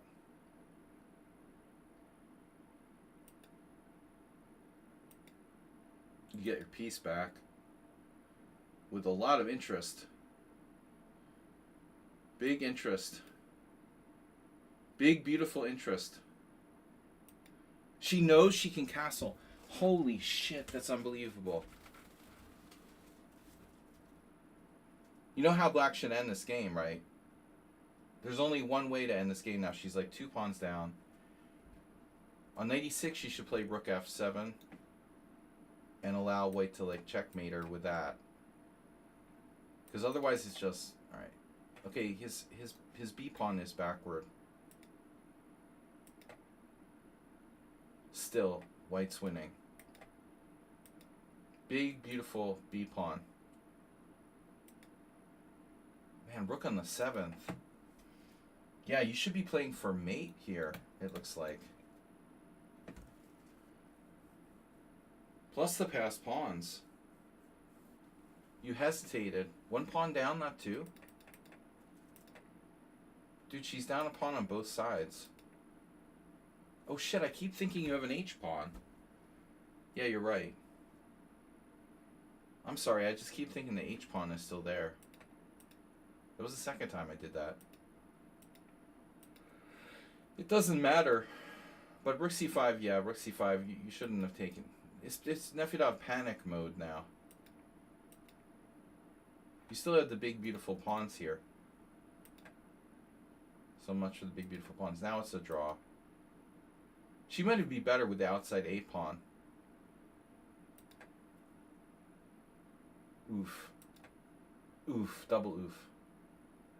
Yeah, don't want to push that past pawn. It's never good to push past pawns, Nefedov. It's hard to see e6. She put her rook right in the path there on d7.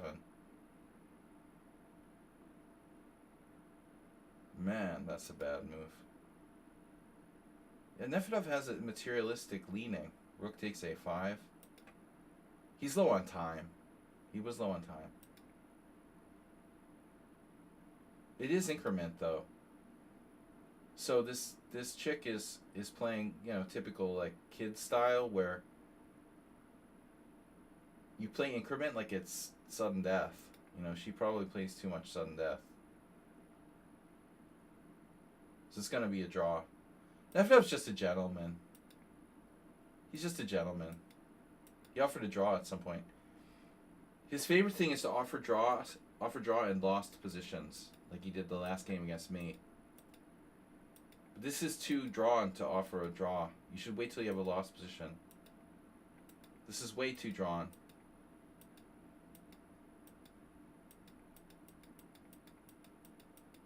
Wait till you drop like a knight or something.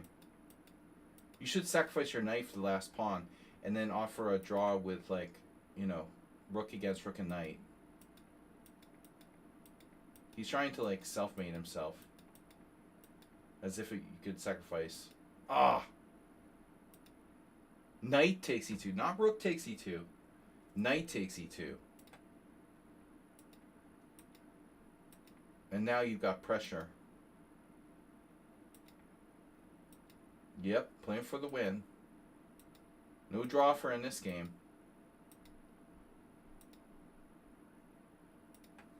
You know, you should play king takes h6 because you're up a pawn. I got a message. Yeah, we're not sending that in. Alright, Yabatis is next. It's a very rare Yabatis submission. But he's playing in a tournament next week. So wish him luck. Man, it's late. It's late. 10 o'clock. It's a long one. Power of the New. We don't know who you are. You have to identify yourself. Damn, he's got multiple submissions now. Who are you, bro? You can't just submit games. You have to be a subscriber. We have no idea who you are. You're going to need to identify yourself. Can we get an identity check? A subscriber check on Power of the New? Because I don't think they're a subscriber. I mean, they're not accounted for. You know?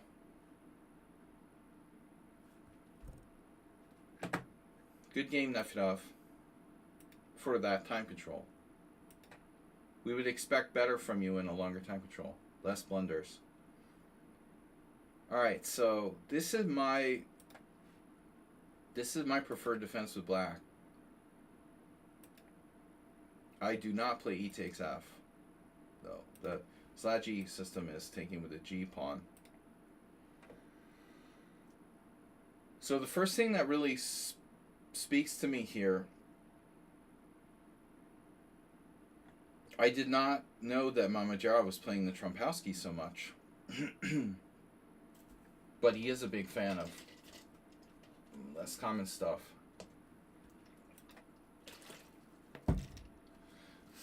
Anyway, I think this is dumb. I don't know why people play d5 and e takes f6. You know, there's so many other things you can play. Really weak players like Kramnik, Ding Loren, Vacher. Okay, I get it if you know, okay, if you want to play against like Mamajarov maybe, but there's no dynamism in this capture. You're splitting your pawn structure in two. This is way more aggressive to play g takes. Anyway, once I saw a game in the U.S. Open, somebody lost against Danny Wrench. Danny Wrench of Chess.mom was playing white, and black just played a very typical game and lost in a very, very typical way. And I thought, because I lost once to Danny Wrench of Chess.mom. If you're losing to Danny Wrench, it's not a good sign. You know, so e takes f6 is not a good option. But anyway, it's an old variation. This is not the Caro-Kann. Look, I have absolute respect for like e4, c6. The Nimzovich variation of the Caro-Kann, great opening, right? Takes, knight f6, knight takes f6. Great opening. This is great. It's one of the best ways for black to play. But this is not the Caro-Kann. There's a pawn on d5, and what tends to happen is like white will play c4, and then either he'll Black will take on c4, and white will remain with a strong pawn on d4, or white will play c4 trade on d5, and then black will end up with an isolated pawn on d5. So it always seems like whatever black does, he ends up with like a bad pawn structure here, you know? That's not the case in the Caro-Kann. Now in the Caro-Kann, this pawn is traded for this pawn. And that's fine. You know, it's a very different scenario. If white would promise me that they'd let me trade my e-pawn for the d-pawn for the e-pawn here, I would be perfectly fine with this. But I think it's not such an easy structure for black to play. Anyway, so e3, main line, bishop d6, c4, and I don't know about move order here. You can play c4, but you don't have to play it right away. But it is the key idea, right? I guess there's some question as to when you should play it. And you can see already, you know, there's a handful of games where black played c6. Everyone else took on c4. Yeah, because the Danny Wrench game, the guy, like, I think he tried to do c6 or something. But I don't think that Wrench played c4 right away in that game. You know, maybe that's a reason to not play c4. If we delay c4, maybe we'll get black to do something like, you know, not good. Maybe we'll play b6 or something. c4 is definitely the right idea, but I would consider other options where you like delay the move c4. Maybe.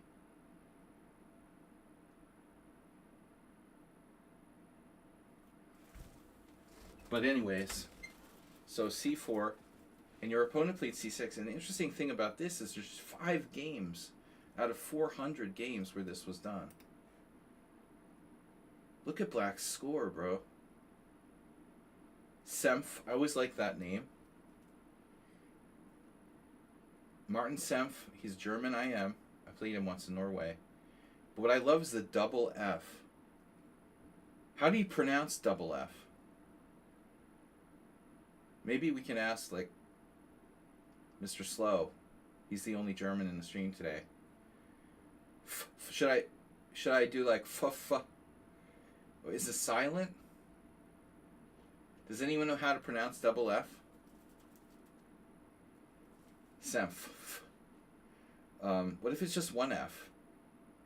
Can you have 3 Fs in a row? Is that not allowed by the pairing system?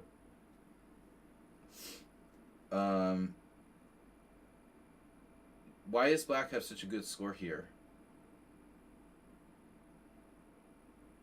Stronger player with black, equal. Stronger player with black, equal, equal. I think normally white would have like +1 in this matchup, in these matchups. I mean, black would normally have +1 in these matchups, but black ends up with +4. That's pretty weird. So, anybody want to guess the evaluation of the computer after c6? I'm gonna guess white is better by 0.2. Anybody else? Don't cheat. You guys want to guess white's advantage after c6? Checkmate with 0.1. We'll do it like the Price is Right, you know. Whoever's closer without going over.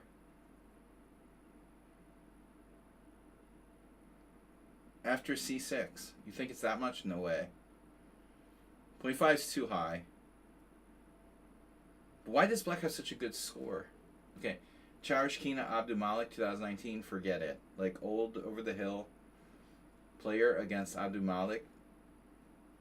Then the other games were just bad luck. Senf clearly stronger than Mensch. But still, man, it's unbelievable. 4.5 for black. I say it's 0.2. Thomas Trainson, 6.7.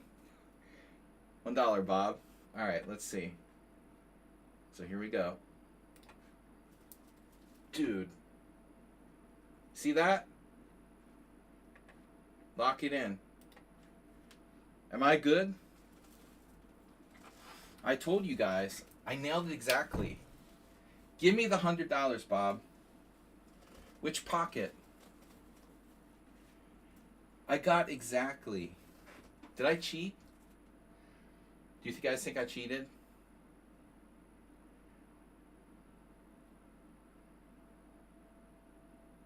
You too said point two. No, you didn't. Did you? Oh, shit. But I said it first. Yeah, checkmate said point one. You did say it. I said it first. You have to guess a different number if I said it first.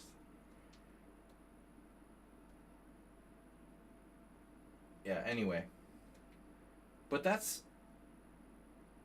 What that tells me, to be fair, is that this variation is more playable than it gets credit for. So the original evaluation is 0.0.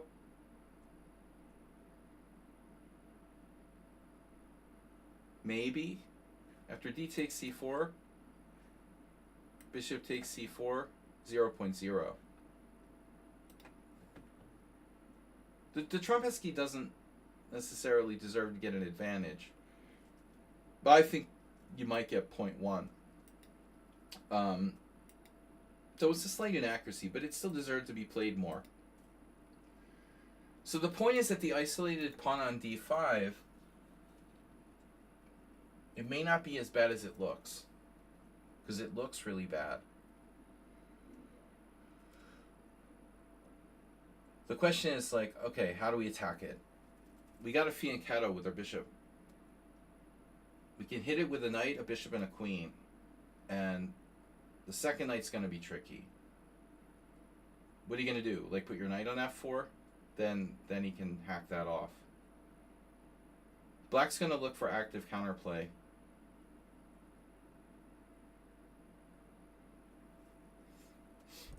So this has got to be good. And then your opponent lost their mind.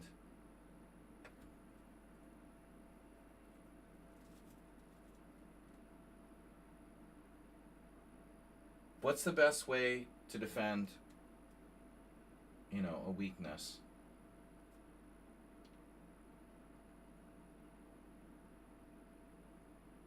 I would normally use this sort of phrase for a situation where it's like an isolated pawn. But let's just call it a static weakness. What's the best way of defending a static weakness? I think I've used this example. I can't believe I'm giving away my secrets. Oh no, my camera's not good. No wonder no one's watching. I gotta fix the camera. I've used this example most commonly for the d6 pawn in the King's Indian, where black plays e takes d4 and has a d6 pawn that's backward. But we can use the same example with isolated pawns, or this pawn on d5. So you know the answer. What's the best way to defend a weakness? A static weakness. Like this pawn on d5.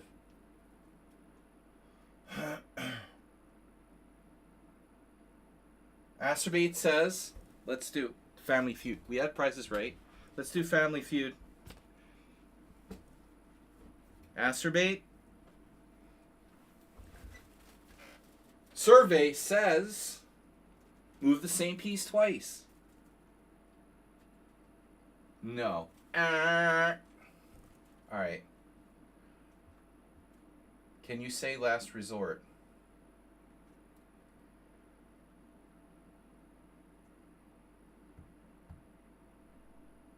Well, we do have the Nefedov defense, right?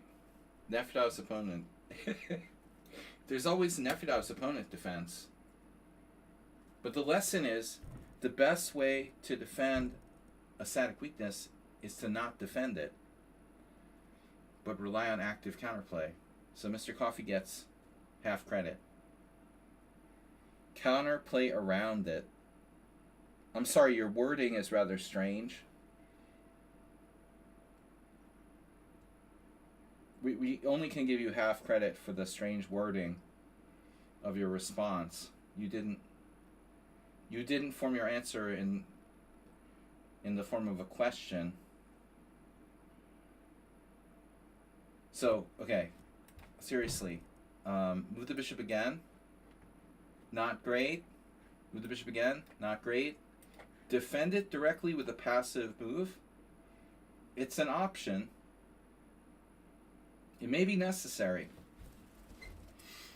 This is ugly, but it may be necessary. You know, I think that's the obvious move, right? Like the last game. If there was an active way to defend this, I would do it. I mean, queen a5, you know, ultimately you're going to end up in the same place. But the situation is going to get worse. So if you play bishop e6, and white plays queen b3, now you can play queen b6, right? I think that black's going to have to rely on bishop e6 and then, you know, get imaginative. But ultimately we could have like knight c6, knight e7. This doesn't feel right. See, this is going to drift into losing to someone who owns chess.mom. You're going to lose to Danny Wrench or something here after bishop e4. This sucks. We're going to trade our good bishop for that knight. Is that going to fix our position? Then we're going to have an isolated pawn and no good bishop. The same thing can be said of, you know, solutions where we're taking on h2. But at least there we would, like, you know, get rid of our stupid pawn on d5. To be fair, the pawn on d5 isn't stupid. Okay, it's a strong pawn that happens to be weak at the same time. All right, bishop e4, bad move. Let's see what the computer says. Yeah, it's no question. You have to play bishop e6. But I'm right again. But the thing is, I'm teaching you guys how to reach these conclusions. I'm teaching you guys how to reach the conclusion the engine would come to in a human way, you know, which is what I try to do. And if I hit it, then I know I'm thinking logically, pretty logically. Bishop e4, bad move. Yabatis doesn't try to overreact, he just develops. Not the most decisive move, but probably fine. Castles, knight e2. Now this is a problem. Knight f4. I don't like a3. You know, I don't see the necessity of that. It's not bad.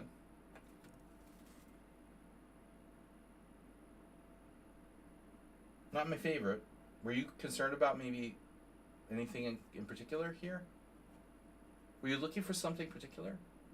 Can I help you, sir? There goes castling queenside.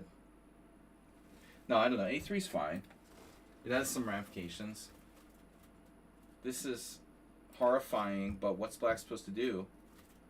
Like, if he plays bishop e7, good luck with that.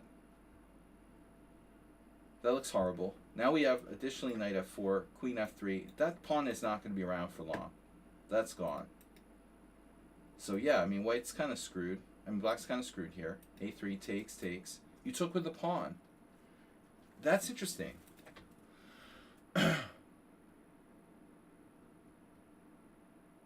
You can take either way, or either, if you prefer. This is more double-edged. You're lower maintenance to take with a knight and just have a better structure. Now, I don't know, man.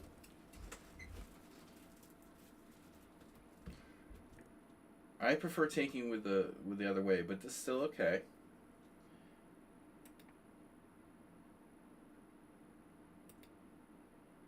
Wow, that's ugly. F5 is ugly. Sometimes ugly is the way to go.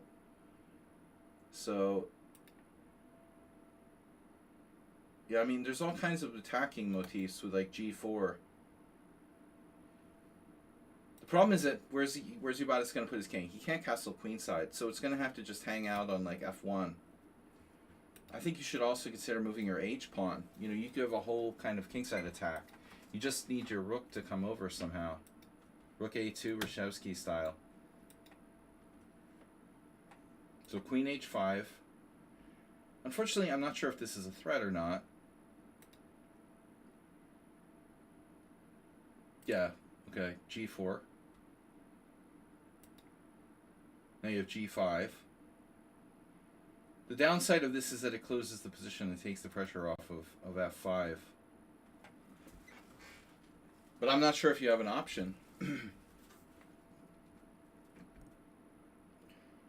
You have a neat idea, though. Queen H6. And if pawn takes pawn, knight here. But after this, I don't know what to do anymore. That's really annoying. That is really annoying. Anyway, so G5. He can't trade queens. Okay, this looks familiar. I think he should go here. Keep the queen off of H6. Keep H7 protected.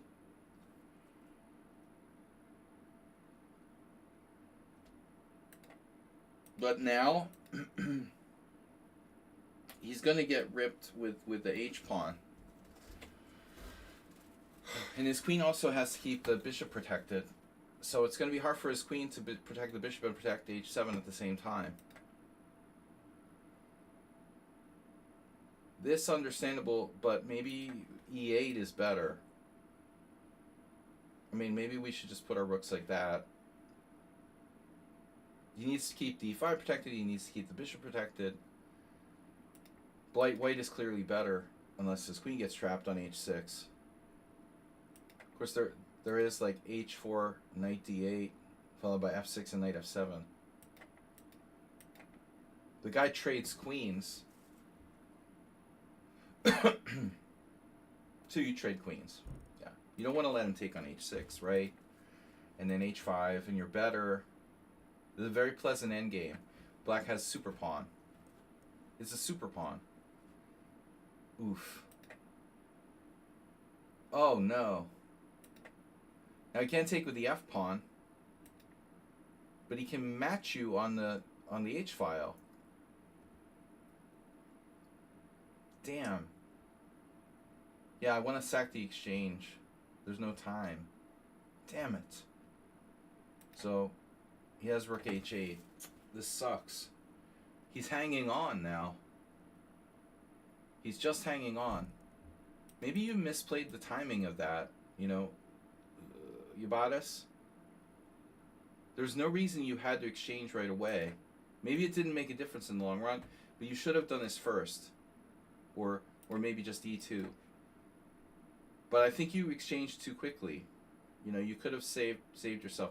Because, like, does he really want to do rook H8 here? Without, you know, it's more accurate to play the king move first. Probably. And then this is unpleasant for black, but this looks like a big mistake. He doesn't need to worry about the H file anymore. You're not threatening anything. I mean, rook H6.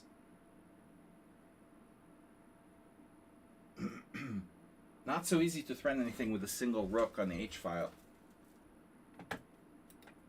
But now you have some tricks. I'm very concerned about C4 and these D5 Forkingtons. Now there's a huge threat of just trading into the knight versus bishop. Oh my god, he let you. Okay, there's still some danger. But I would take it, man. I think you should take it. His bishop's really bad, and you're walking in. You're walking in.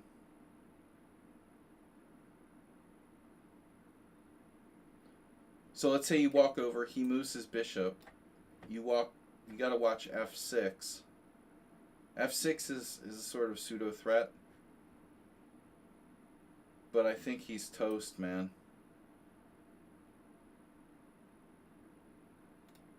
I just don't think that black can survive this. Every single pawn except for a7 is on the wrong color.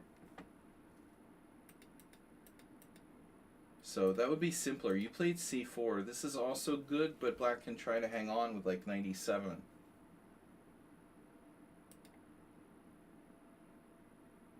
That's the only problem.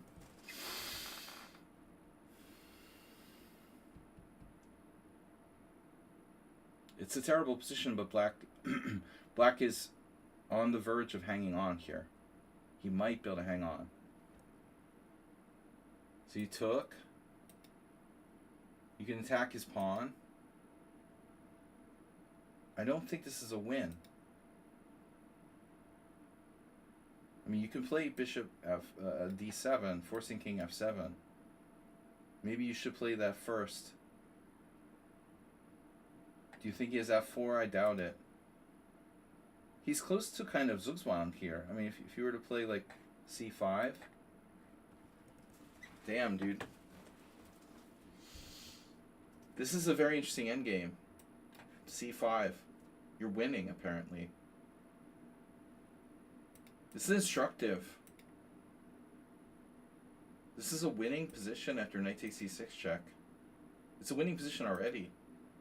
Wow. So there's no need for f4. You could even win with c5. Okay, that I like this. This dominates his knight. You know, bishop d7, king f7, and then c5. And there's no need for f4. f4 is an okay move, but you know, you might need that tempo too. The thing is, like, if he's not threatening thing over there, f3 or f4 could be like tempi moves, and you could Zugzwang black. There's also the chance that your king could walk in there, you know, over there. So f4, I mean, a move I might have played too in a fast game, but it's not necessary. Yeah, a6 is terrible. Now you got it. It's even better now because you're walking into a5. Crushing, crushing. Nice knight you got there. And that's over. Yeah, very nice. Easy. All of his pawns. I'll have all your pawns, please. Thank you. Thank you. Thank you. Thank you. Alright, enough. Good game. This is Bagsy Mogs. And then last but not least, we got Tomas. Yeah. I mean, no. I mean, Yabadis was nervous about knight f5 when he played f4. There was the possibility of black sacks a pawn with like f4 and put the knight on f5, but I don't think it was so great. You could take and you can save your d pawn by defending it with the king, and ultimately black is a pawn down. Or maybe you just don't even take, you know, just keep doing your thing. Yeah, of course f4 was an idea. Okay, so this is chess 960. This is a classic hanging pawn. I don't really do chess 960 these days, of course. No, just no position of the king. b4 is okay. It doesn't weaken our king.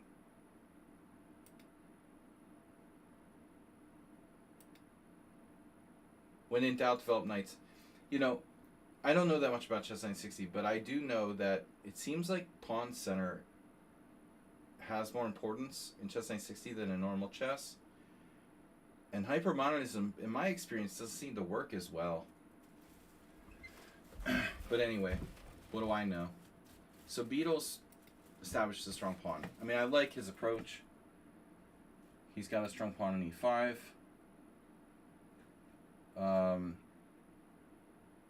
You played f3. And that makes some sense, although it does open up your king a tiny bit.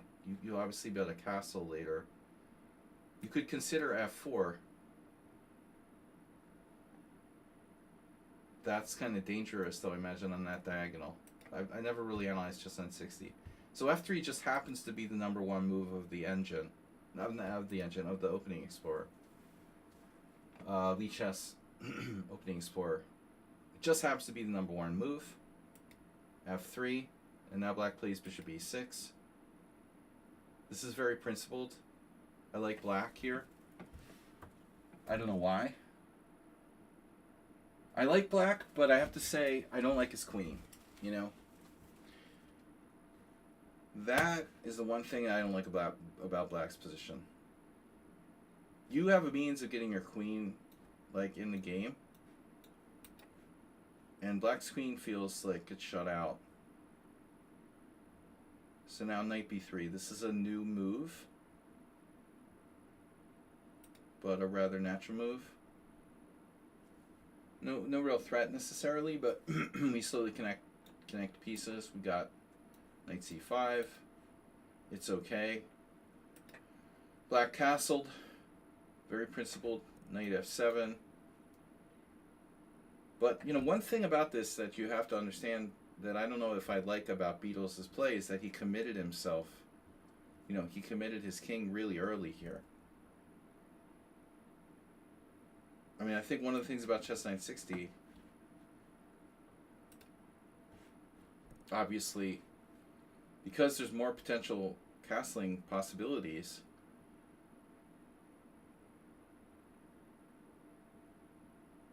and later castling possibilities, and weirder castling possibilities, I'm not sure you want to castle that early. This is a good move, d4, opening up a lot of pieces for white. You're threatening like d5 with a crushing space advantage. So I think it's all hands on deck for black here already. He hates his queen.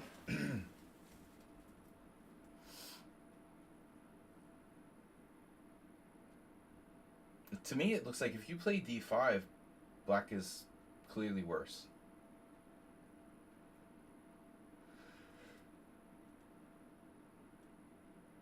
And if he takes, he's clearly worse. So this needs to be considered.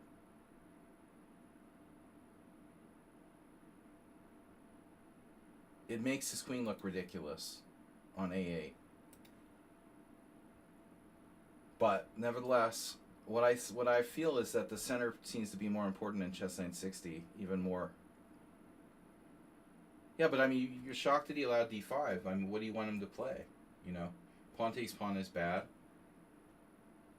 d5 drops his e5 pawn to pawn takes pawn, queen takes. He didn't want to play c6 because it blocks in his queen even worse.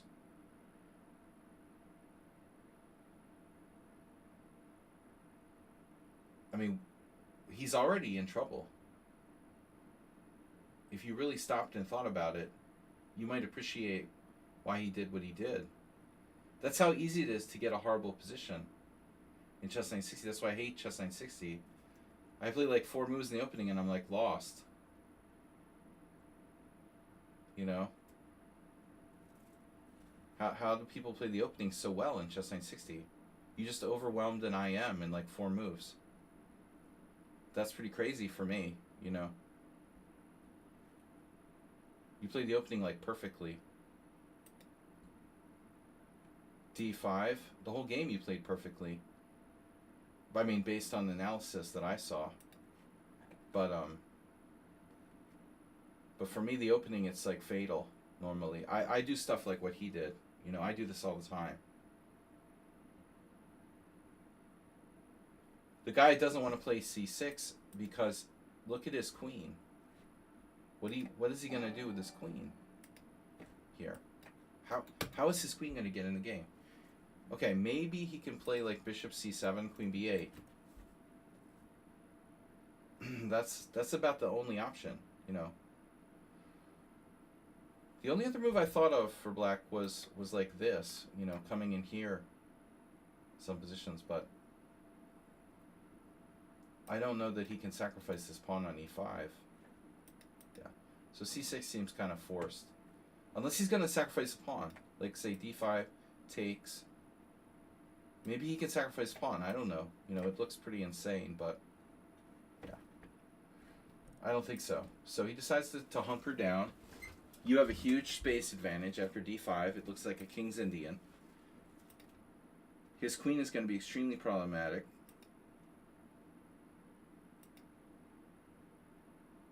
This is just like a gut reaction. And you just seal him in. And black can resign.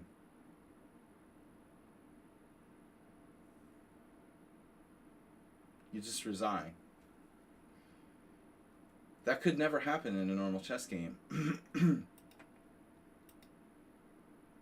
F4, wow. Wouldn't be the first move I thought of. It's the engine's #1 move.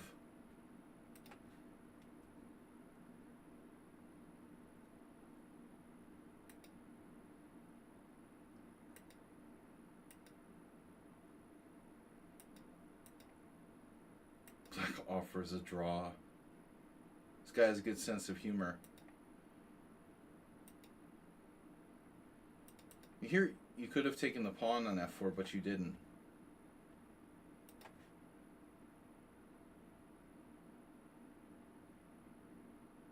If you take the pawn on F4, he trades a set of pieces. Okay, he can crawl his queen out, but he's still a bishop down for the rest of the game. But here you just coolly left your pawn on F4, not even left his pawn on F4, not even taking it.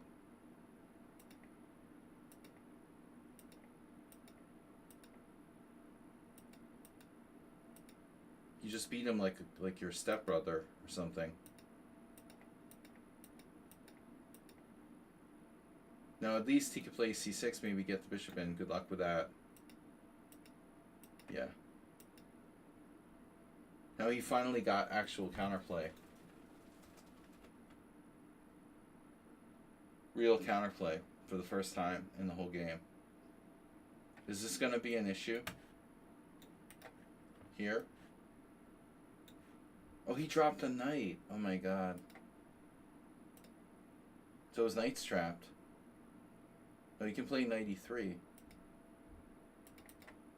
No, he doesn't have a place to go. Yeah. Yeah, that was instructive. Interesting. Okay, Thomas, let's see a game. Thomas versus London Enjoyer. Love to see IMs just get beat like stepchildren. I love getting beat like a stepchild, personally. Yeah. So e4, c5. Thomas is white here. d4. Ah. I have to see it. Oh, I have to see it. Oh no. A Mora from the white side. Oof.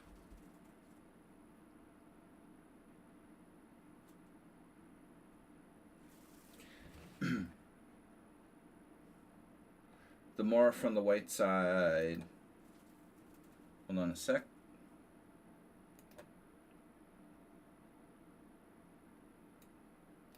Why doesn't my screen work right? It's weird. God damn it. I lost the window. The hell is my window, man? Oh, God. This is horrible. I put a window down and I can't get it back now. Alright, not important. Anyway, alright, we're back. So, okay, g6. This is rarely seen.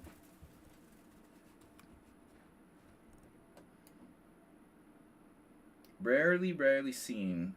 Very rarely.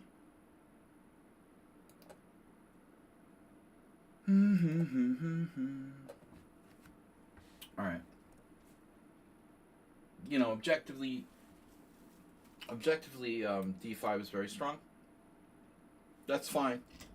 You know, Tomas, since you're not playing d4, I mean, you should still be able to play. Almost everyone should know how to play the white side of Benoni. You don't have to play c4 though. I mean, it's important to realize. Well, not all Benonis are the same, you know. He pre-moved g6. Well, it's still fine. I mean, it's a move, you know. He's just playing a kind of Schmid Benoni. Nothing you can do about it.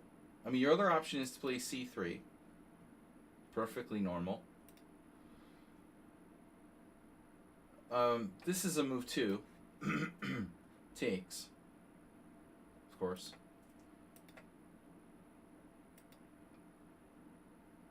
Now you can stay in Mora territory. You can also consider bishop c4, I would think. So black plays d3. And yeah, I mean, it's a way to play. It's a way to play, and white should take, and the question is move order though, right? Like, are you supposed to play in this move order, are you supposed to play c4 first? There are certain lines where, you know, the best way to set up against this d3 is a Marazzi. So I don't know about this specific position, but you need to think about it. Because, like, if you don't do it soon enough, there may be, like, some way that black can prevent it. Know what I'm saying? Someone on sound could explain it, you know, better than me, because he's, like, an expert on this stuff. I had a really unpleasant game with him once or twice.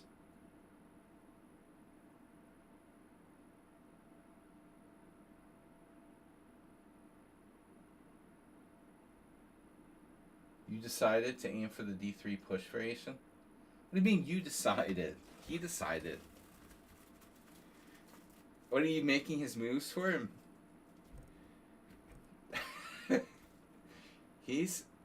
Yeah. But I mean, what I'm saying is, like, I'm a little surprised here that no one's ever played c4. Is there a problem with this move?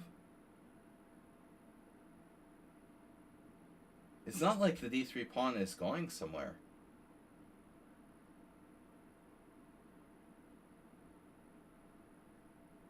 I don't really understand. I mean, maybe there's no way to take advantage of bishop takes d3. I mean, he could theoretically play d5. This would transpose to a weird c3 Sicilian. So apparently it's not very good. Takes, queen takes. I don't know about your bishop on d3 though. Knight a3. This is way better than I thought for white. So if he can't play d5, then he can't prevent c4. He can't prevent c4. So now you should probably play c4. Just keep that in mind, okay? All right.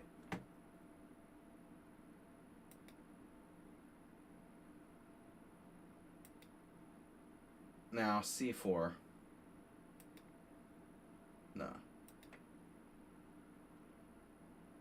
By delaying c4, you know, I think you begin to give him some additional options. So you play c4 now, he plays d6.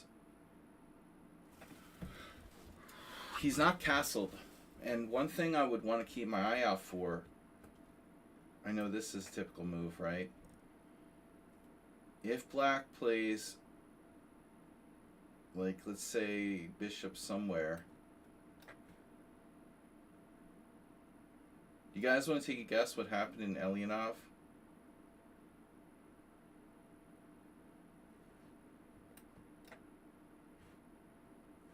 Do I know what I'm talking about? Ta-da! Give me the note from the school nurse. That's a good move. You gotta watch out for that. It's a 2200. Alright. So you're supposed to play c4. You played bishop e3. I mean, this is lame.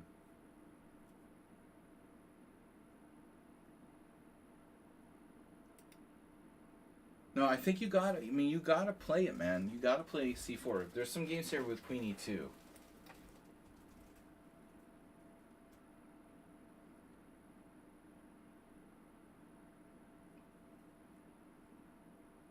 Maybe you're still going to get it in. But after d6, you'll have to play like h3. And then you can eventually get in c4. This is the goal, you know. Something like that. I don't know what the point is with rook d1. There's some traps. Knight d7. Nikita Petrov. Bernatsky, 2016. Not a joke game. Black has a good score here.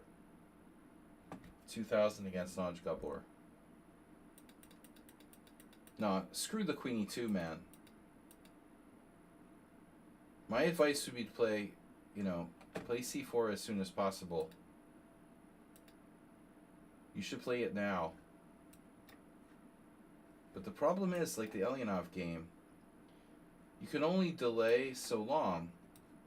Let's say like castles. I mean, bishop d7, for example. This hasn't been played, but what do you do now? I mean, this isn't quite as good as the Elyanov game, but I still think you should hack your knight. Try to play for structure. True, this is not as good. There was another game where black played bishop e6, and white played knight g5. Okay. Interesting. But white's already gone off the normal kind of plan here. He can let you take the bishop on e6. Okay, anyway. I don't like bishop e3. I think this is lame, and you don't have an advantage. You're still maybe equal. Alright, knight f6, h3, stopping knight g4. You played c4. This is an interesting move. So, the other guy, there's a couple games here. The other guys both played the standard move h3, but there may be some problems.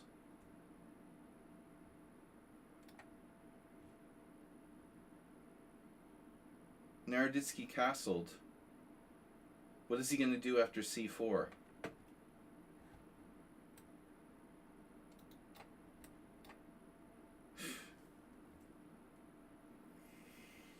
Can I get a match with people that play like this guy? 2209, knight on bd2. You play knight on bd2, dude. What are you doing? How is he even playing at 2400? You have to play c4, man. I mean, h3, fine. Castles. If not c4, what does white do? This is interesting. This is really interesting. So check this out. It looks like black's best move is e6. He's going to try to smoke you with d5. There's no games here at all. Now, it makes me think like your move might even be an improvement. So Thomas tries a novelty. Is c4. We're saying if knight g4, we go back to c1. I don't mind going back to c1, you know, necessarily.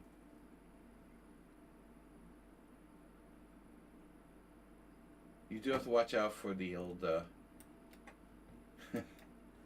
Siberian trap with knight d4.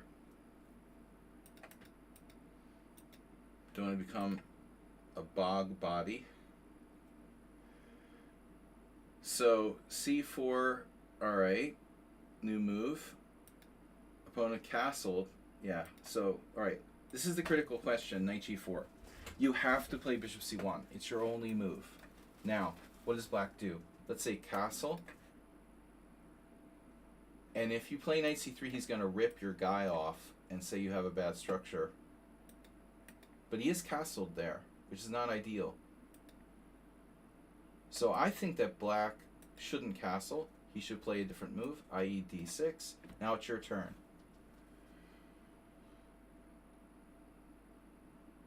It's your turn, and I don't like knight c3. So we're going to need to come up with a different idea here for white. And I don't know what that is. Queen e2. Computer just bites the bullet. There is an interesting possibility of bishop e2, which is very counterintuitive.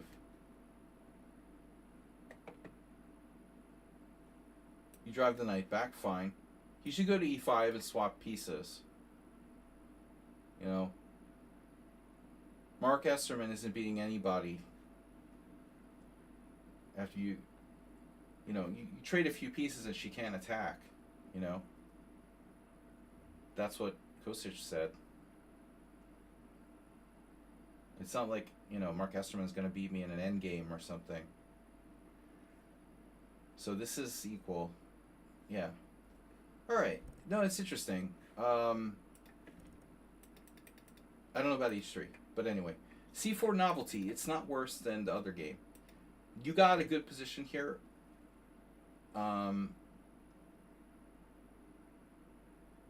He played d6, now h3.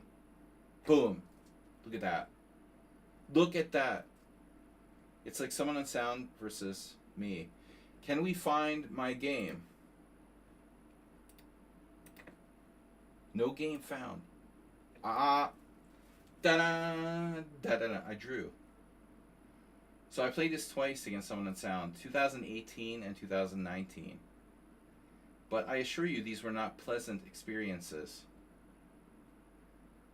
for black. So I tried one Larson style, like double fianchetto with b6. That was the more recent one, probably. I did this, going for, that was my first try, Emery Tate style. Tate would like this, b6. But white's better here. You have a good kind of Marazzi type position. I had a difficult time with him. So what you did here is pretty standard. But I know one thing, you're supposed to play like rook c1. I don't know if you should play queen e2 right away. Thomas, maybe it's better to play rook c1 first. You want to meet knight b4 with bishop b1. Defend the knight and be able to play b3, right? I'm not sure queen e2 is as important as rook c1. On the other hand, maybe you get your rook to d1, but I think you want to keep that knight protected, no? This is a normal square for the queen. It's not a traditional Marazzi where you're necessarily putting the queen on d2 and playing for bishop h6, right? It's more like a Sicilian Khan or something. So now, yeah, bishop d7. You know what's really weird? Let me go back to master's database. Okay. So knight d7 is main move, b6. So I played the two main moves here. Knight d7 and b6. There's experimental bishop e6, bishop d7. Yeah, I didn't play this move because I don't know what the follow-up is. It's hard to come up with a follow-up to bishop d7. Right? Asterbate would probably play knight e8, knight c7, knight e6. And maybe that's not such a crazy idea. Here. So you're playing against Tatai now. You're white, you're playing against Tatai. Tatai's still alive.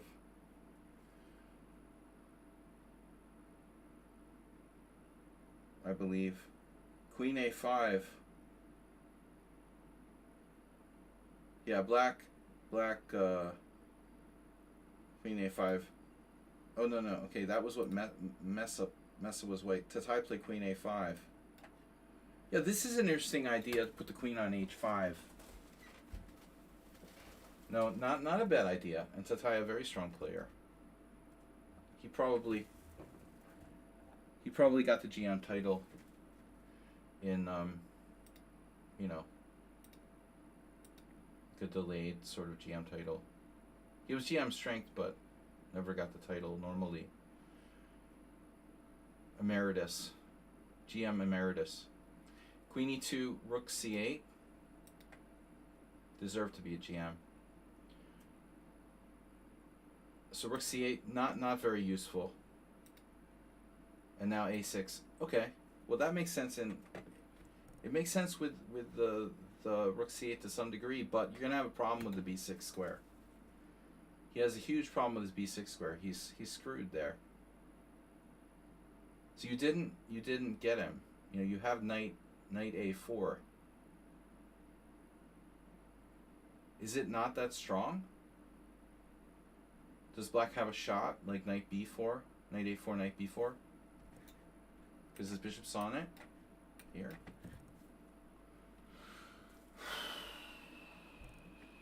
I mean, for example, like knight b6, you're better. You got him in your grip. Plus 0.6. Knight a4 looks interesting. Obviously knight d5, but that swaps pieces. You can take that. Let's see what the computer said. It just sits on him. Wow. So the computer doesn't want to even do anything. It just sits on him with rook fd1. This move voluntarily seems a little strange to me. It also reduces your prevention of b5. He might have some b5, man, if you're not careful. No, another thing I'd like to point out is that maybe his rook's on the wrong square. If this guy wants to play a6, maybe he should play rook b8 and then a6 and b5, not rook c8, you know? So maybe it would be more accurate to play a6 first, not commit his rook, then he has the option to go to either square. You know, you don't even know what he's doing yet, and when you make this move, he can go here, and I'll try to play for b5. And it also is relevant, because if you try to go there, b5, and now his rook and his queen will guard that incursion on b6. This is very logical. So bishop b1, and then he does the acerbate. Are you sure you weren't black here, acerbate? Not a bad maneuver when you've got nothing left to do. But this looks very gross.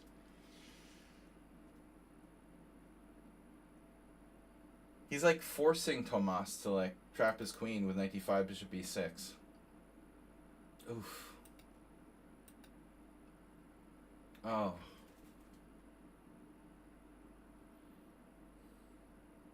It happened. Imagine that.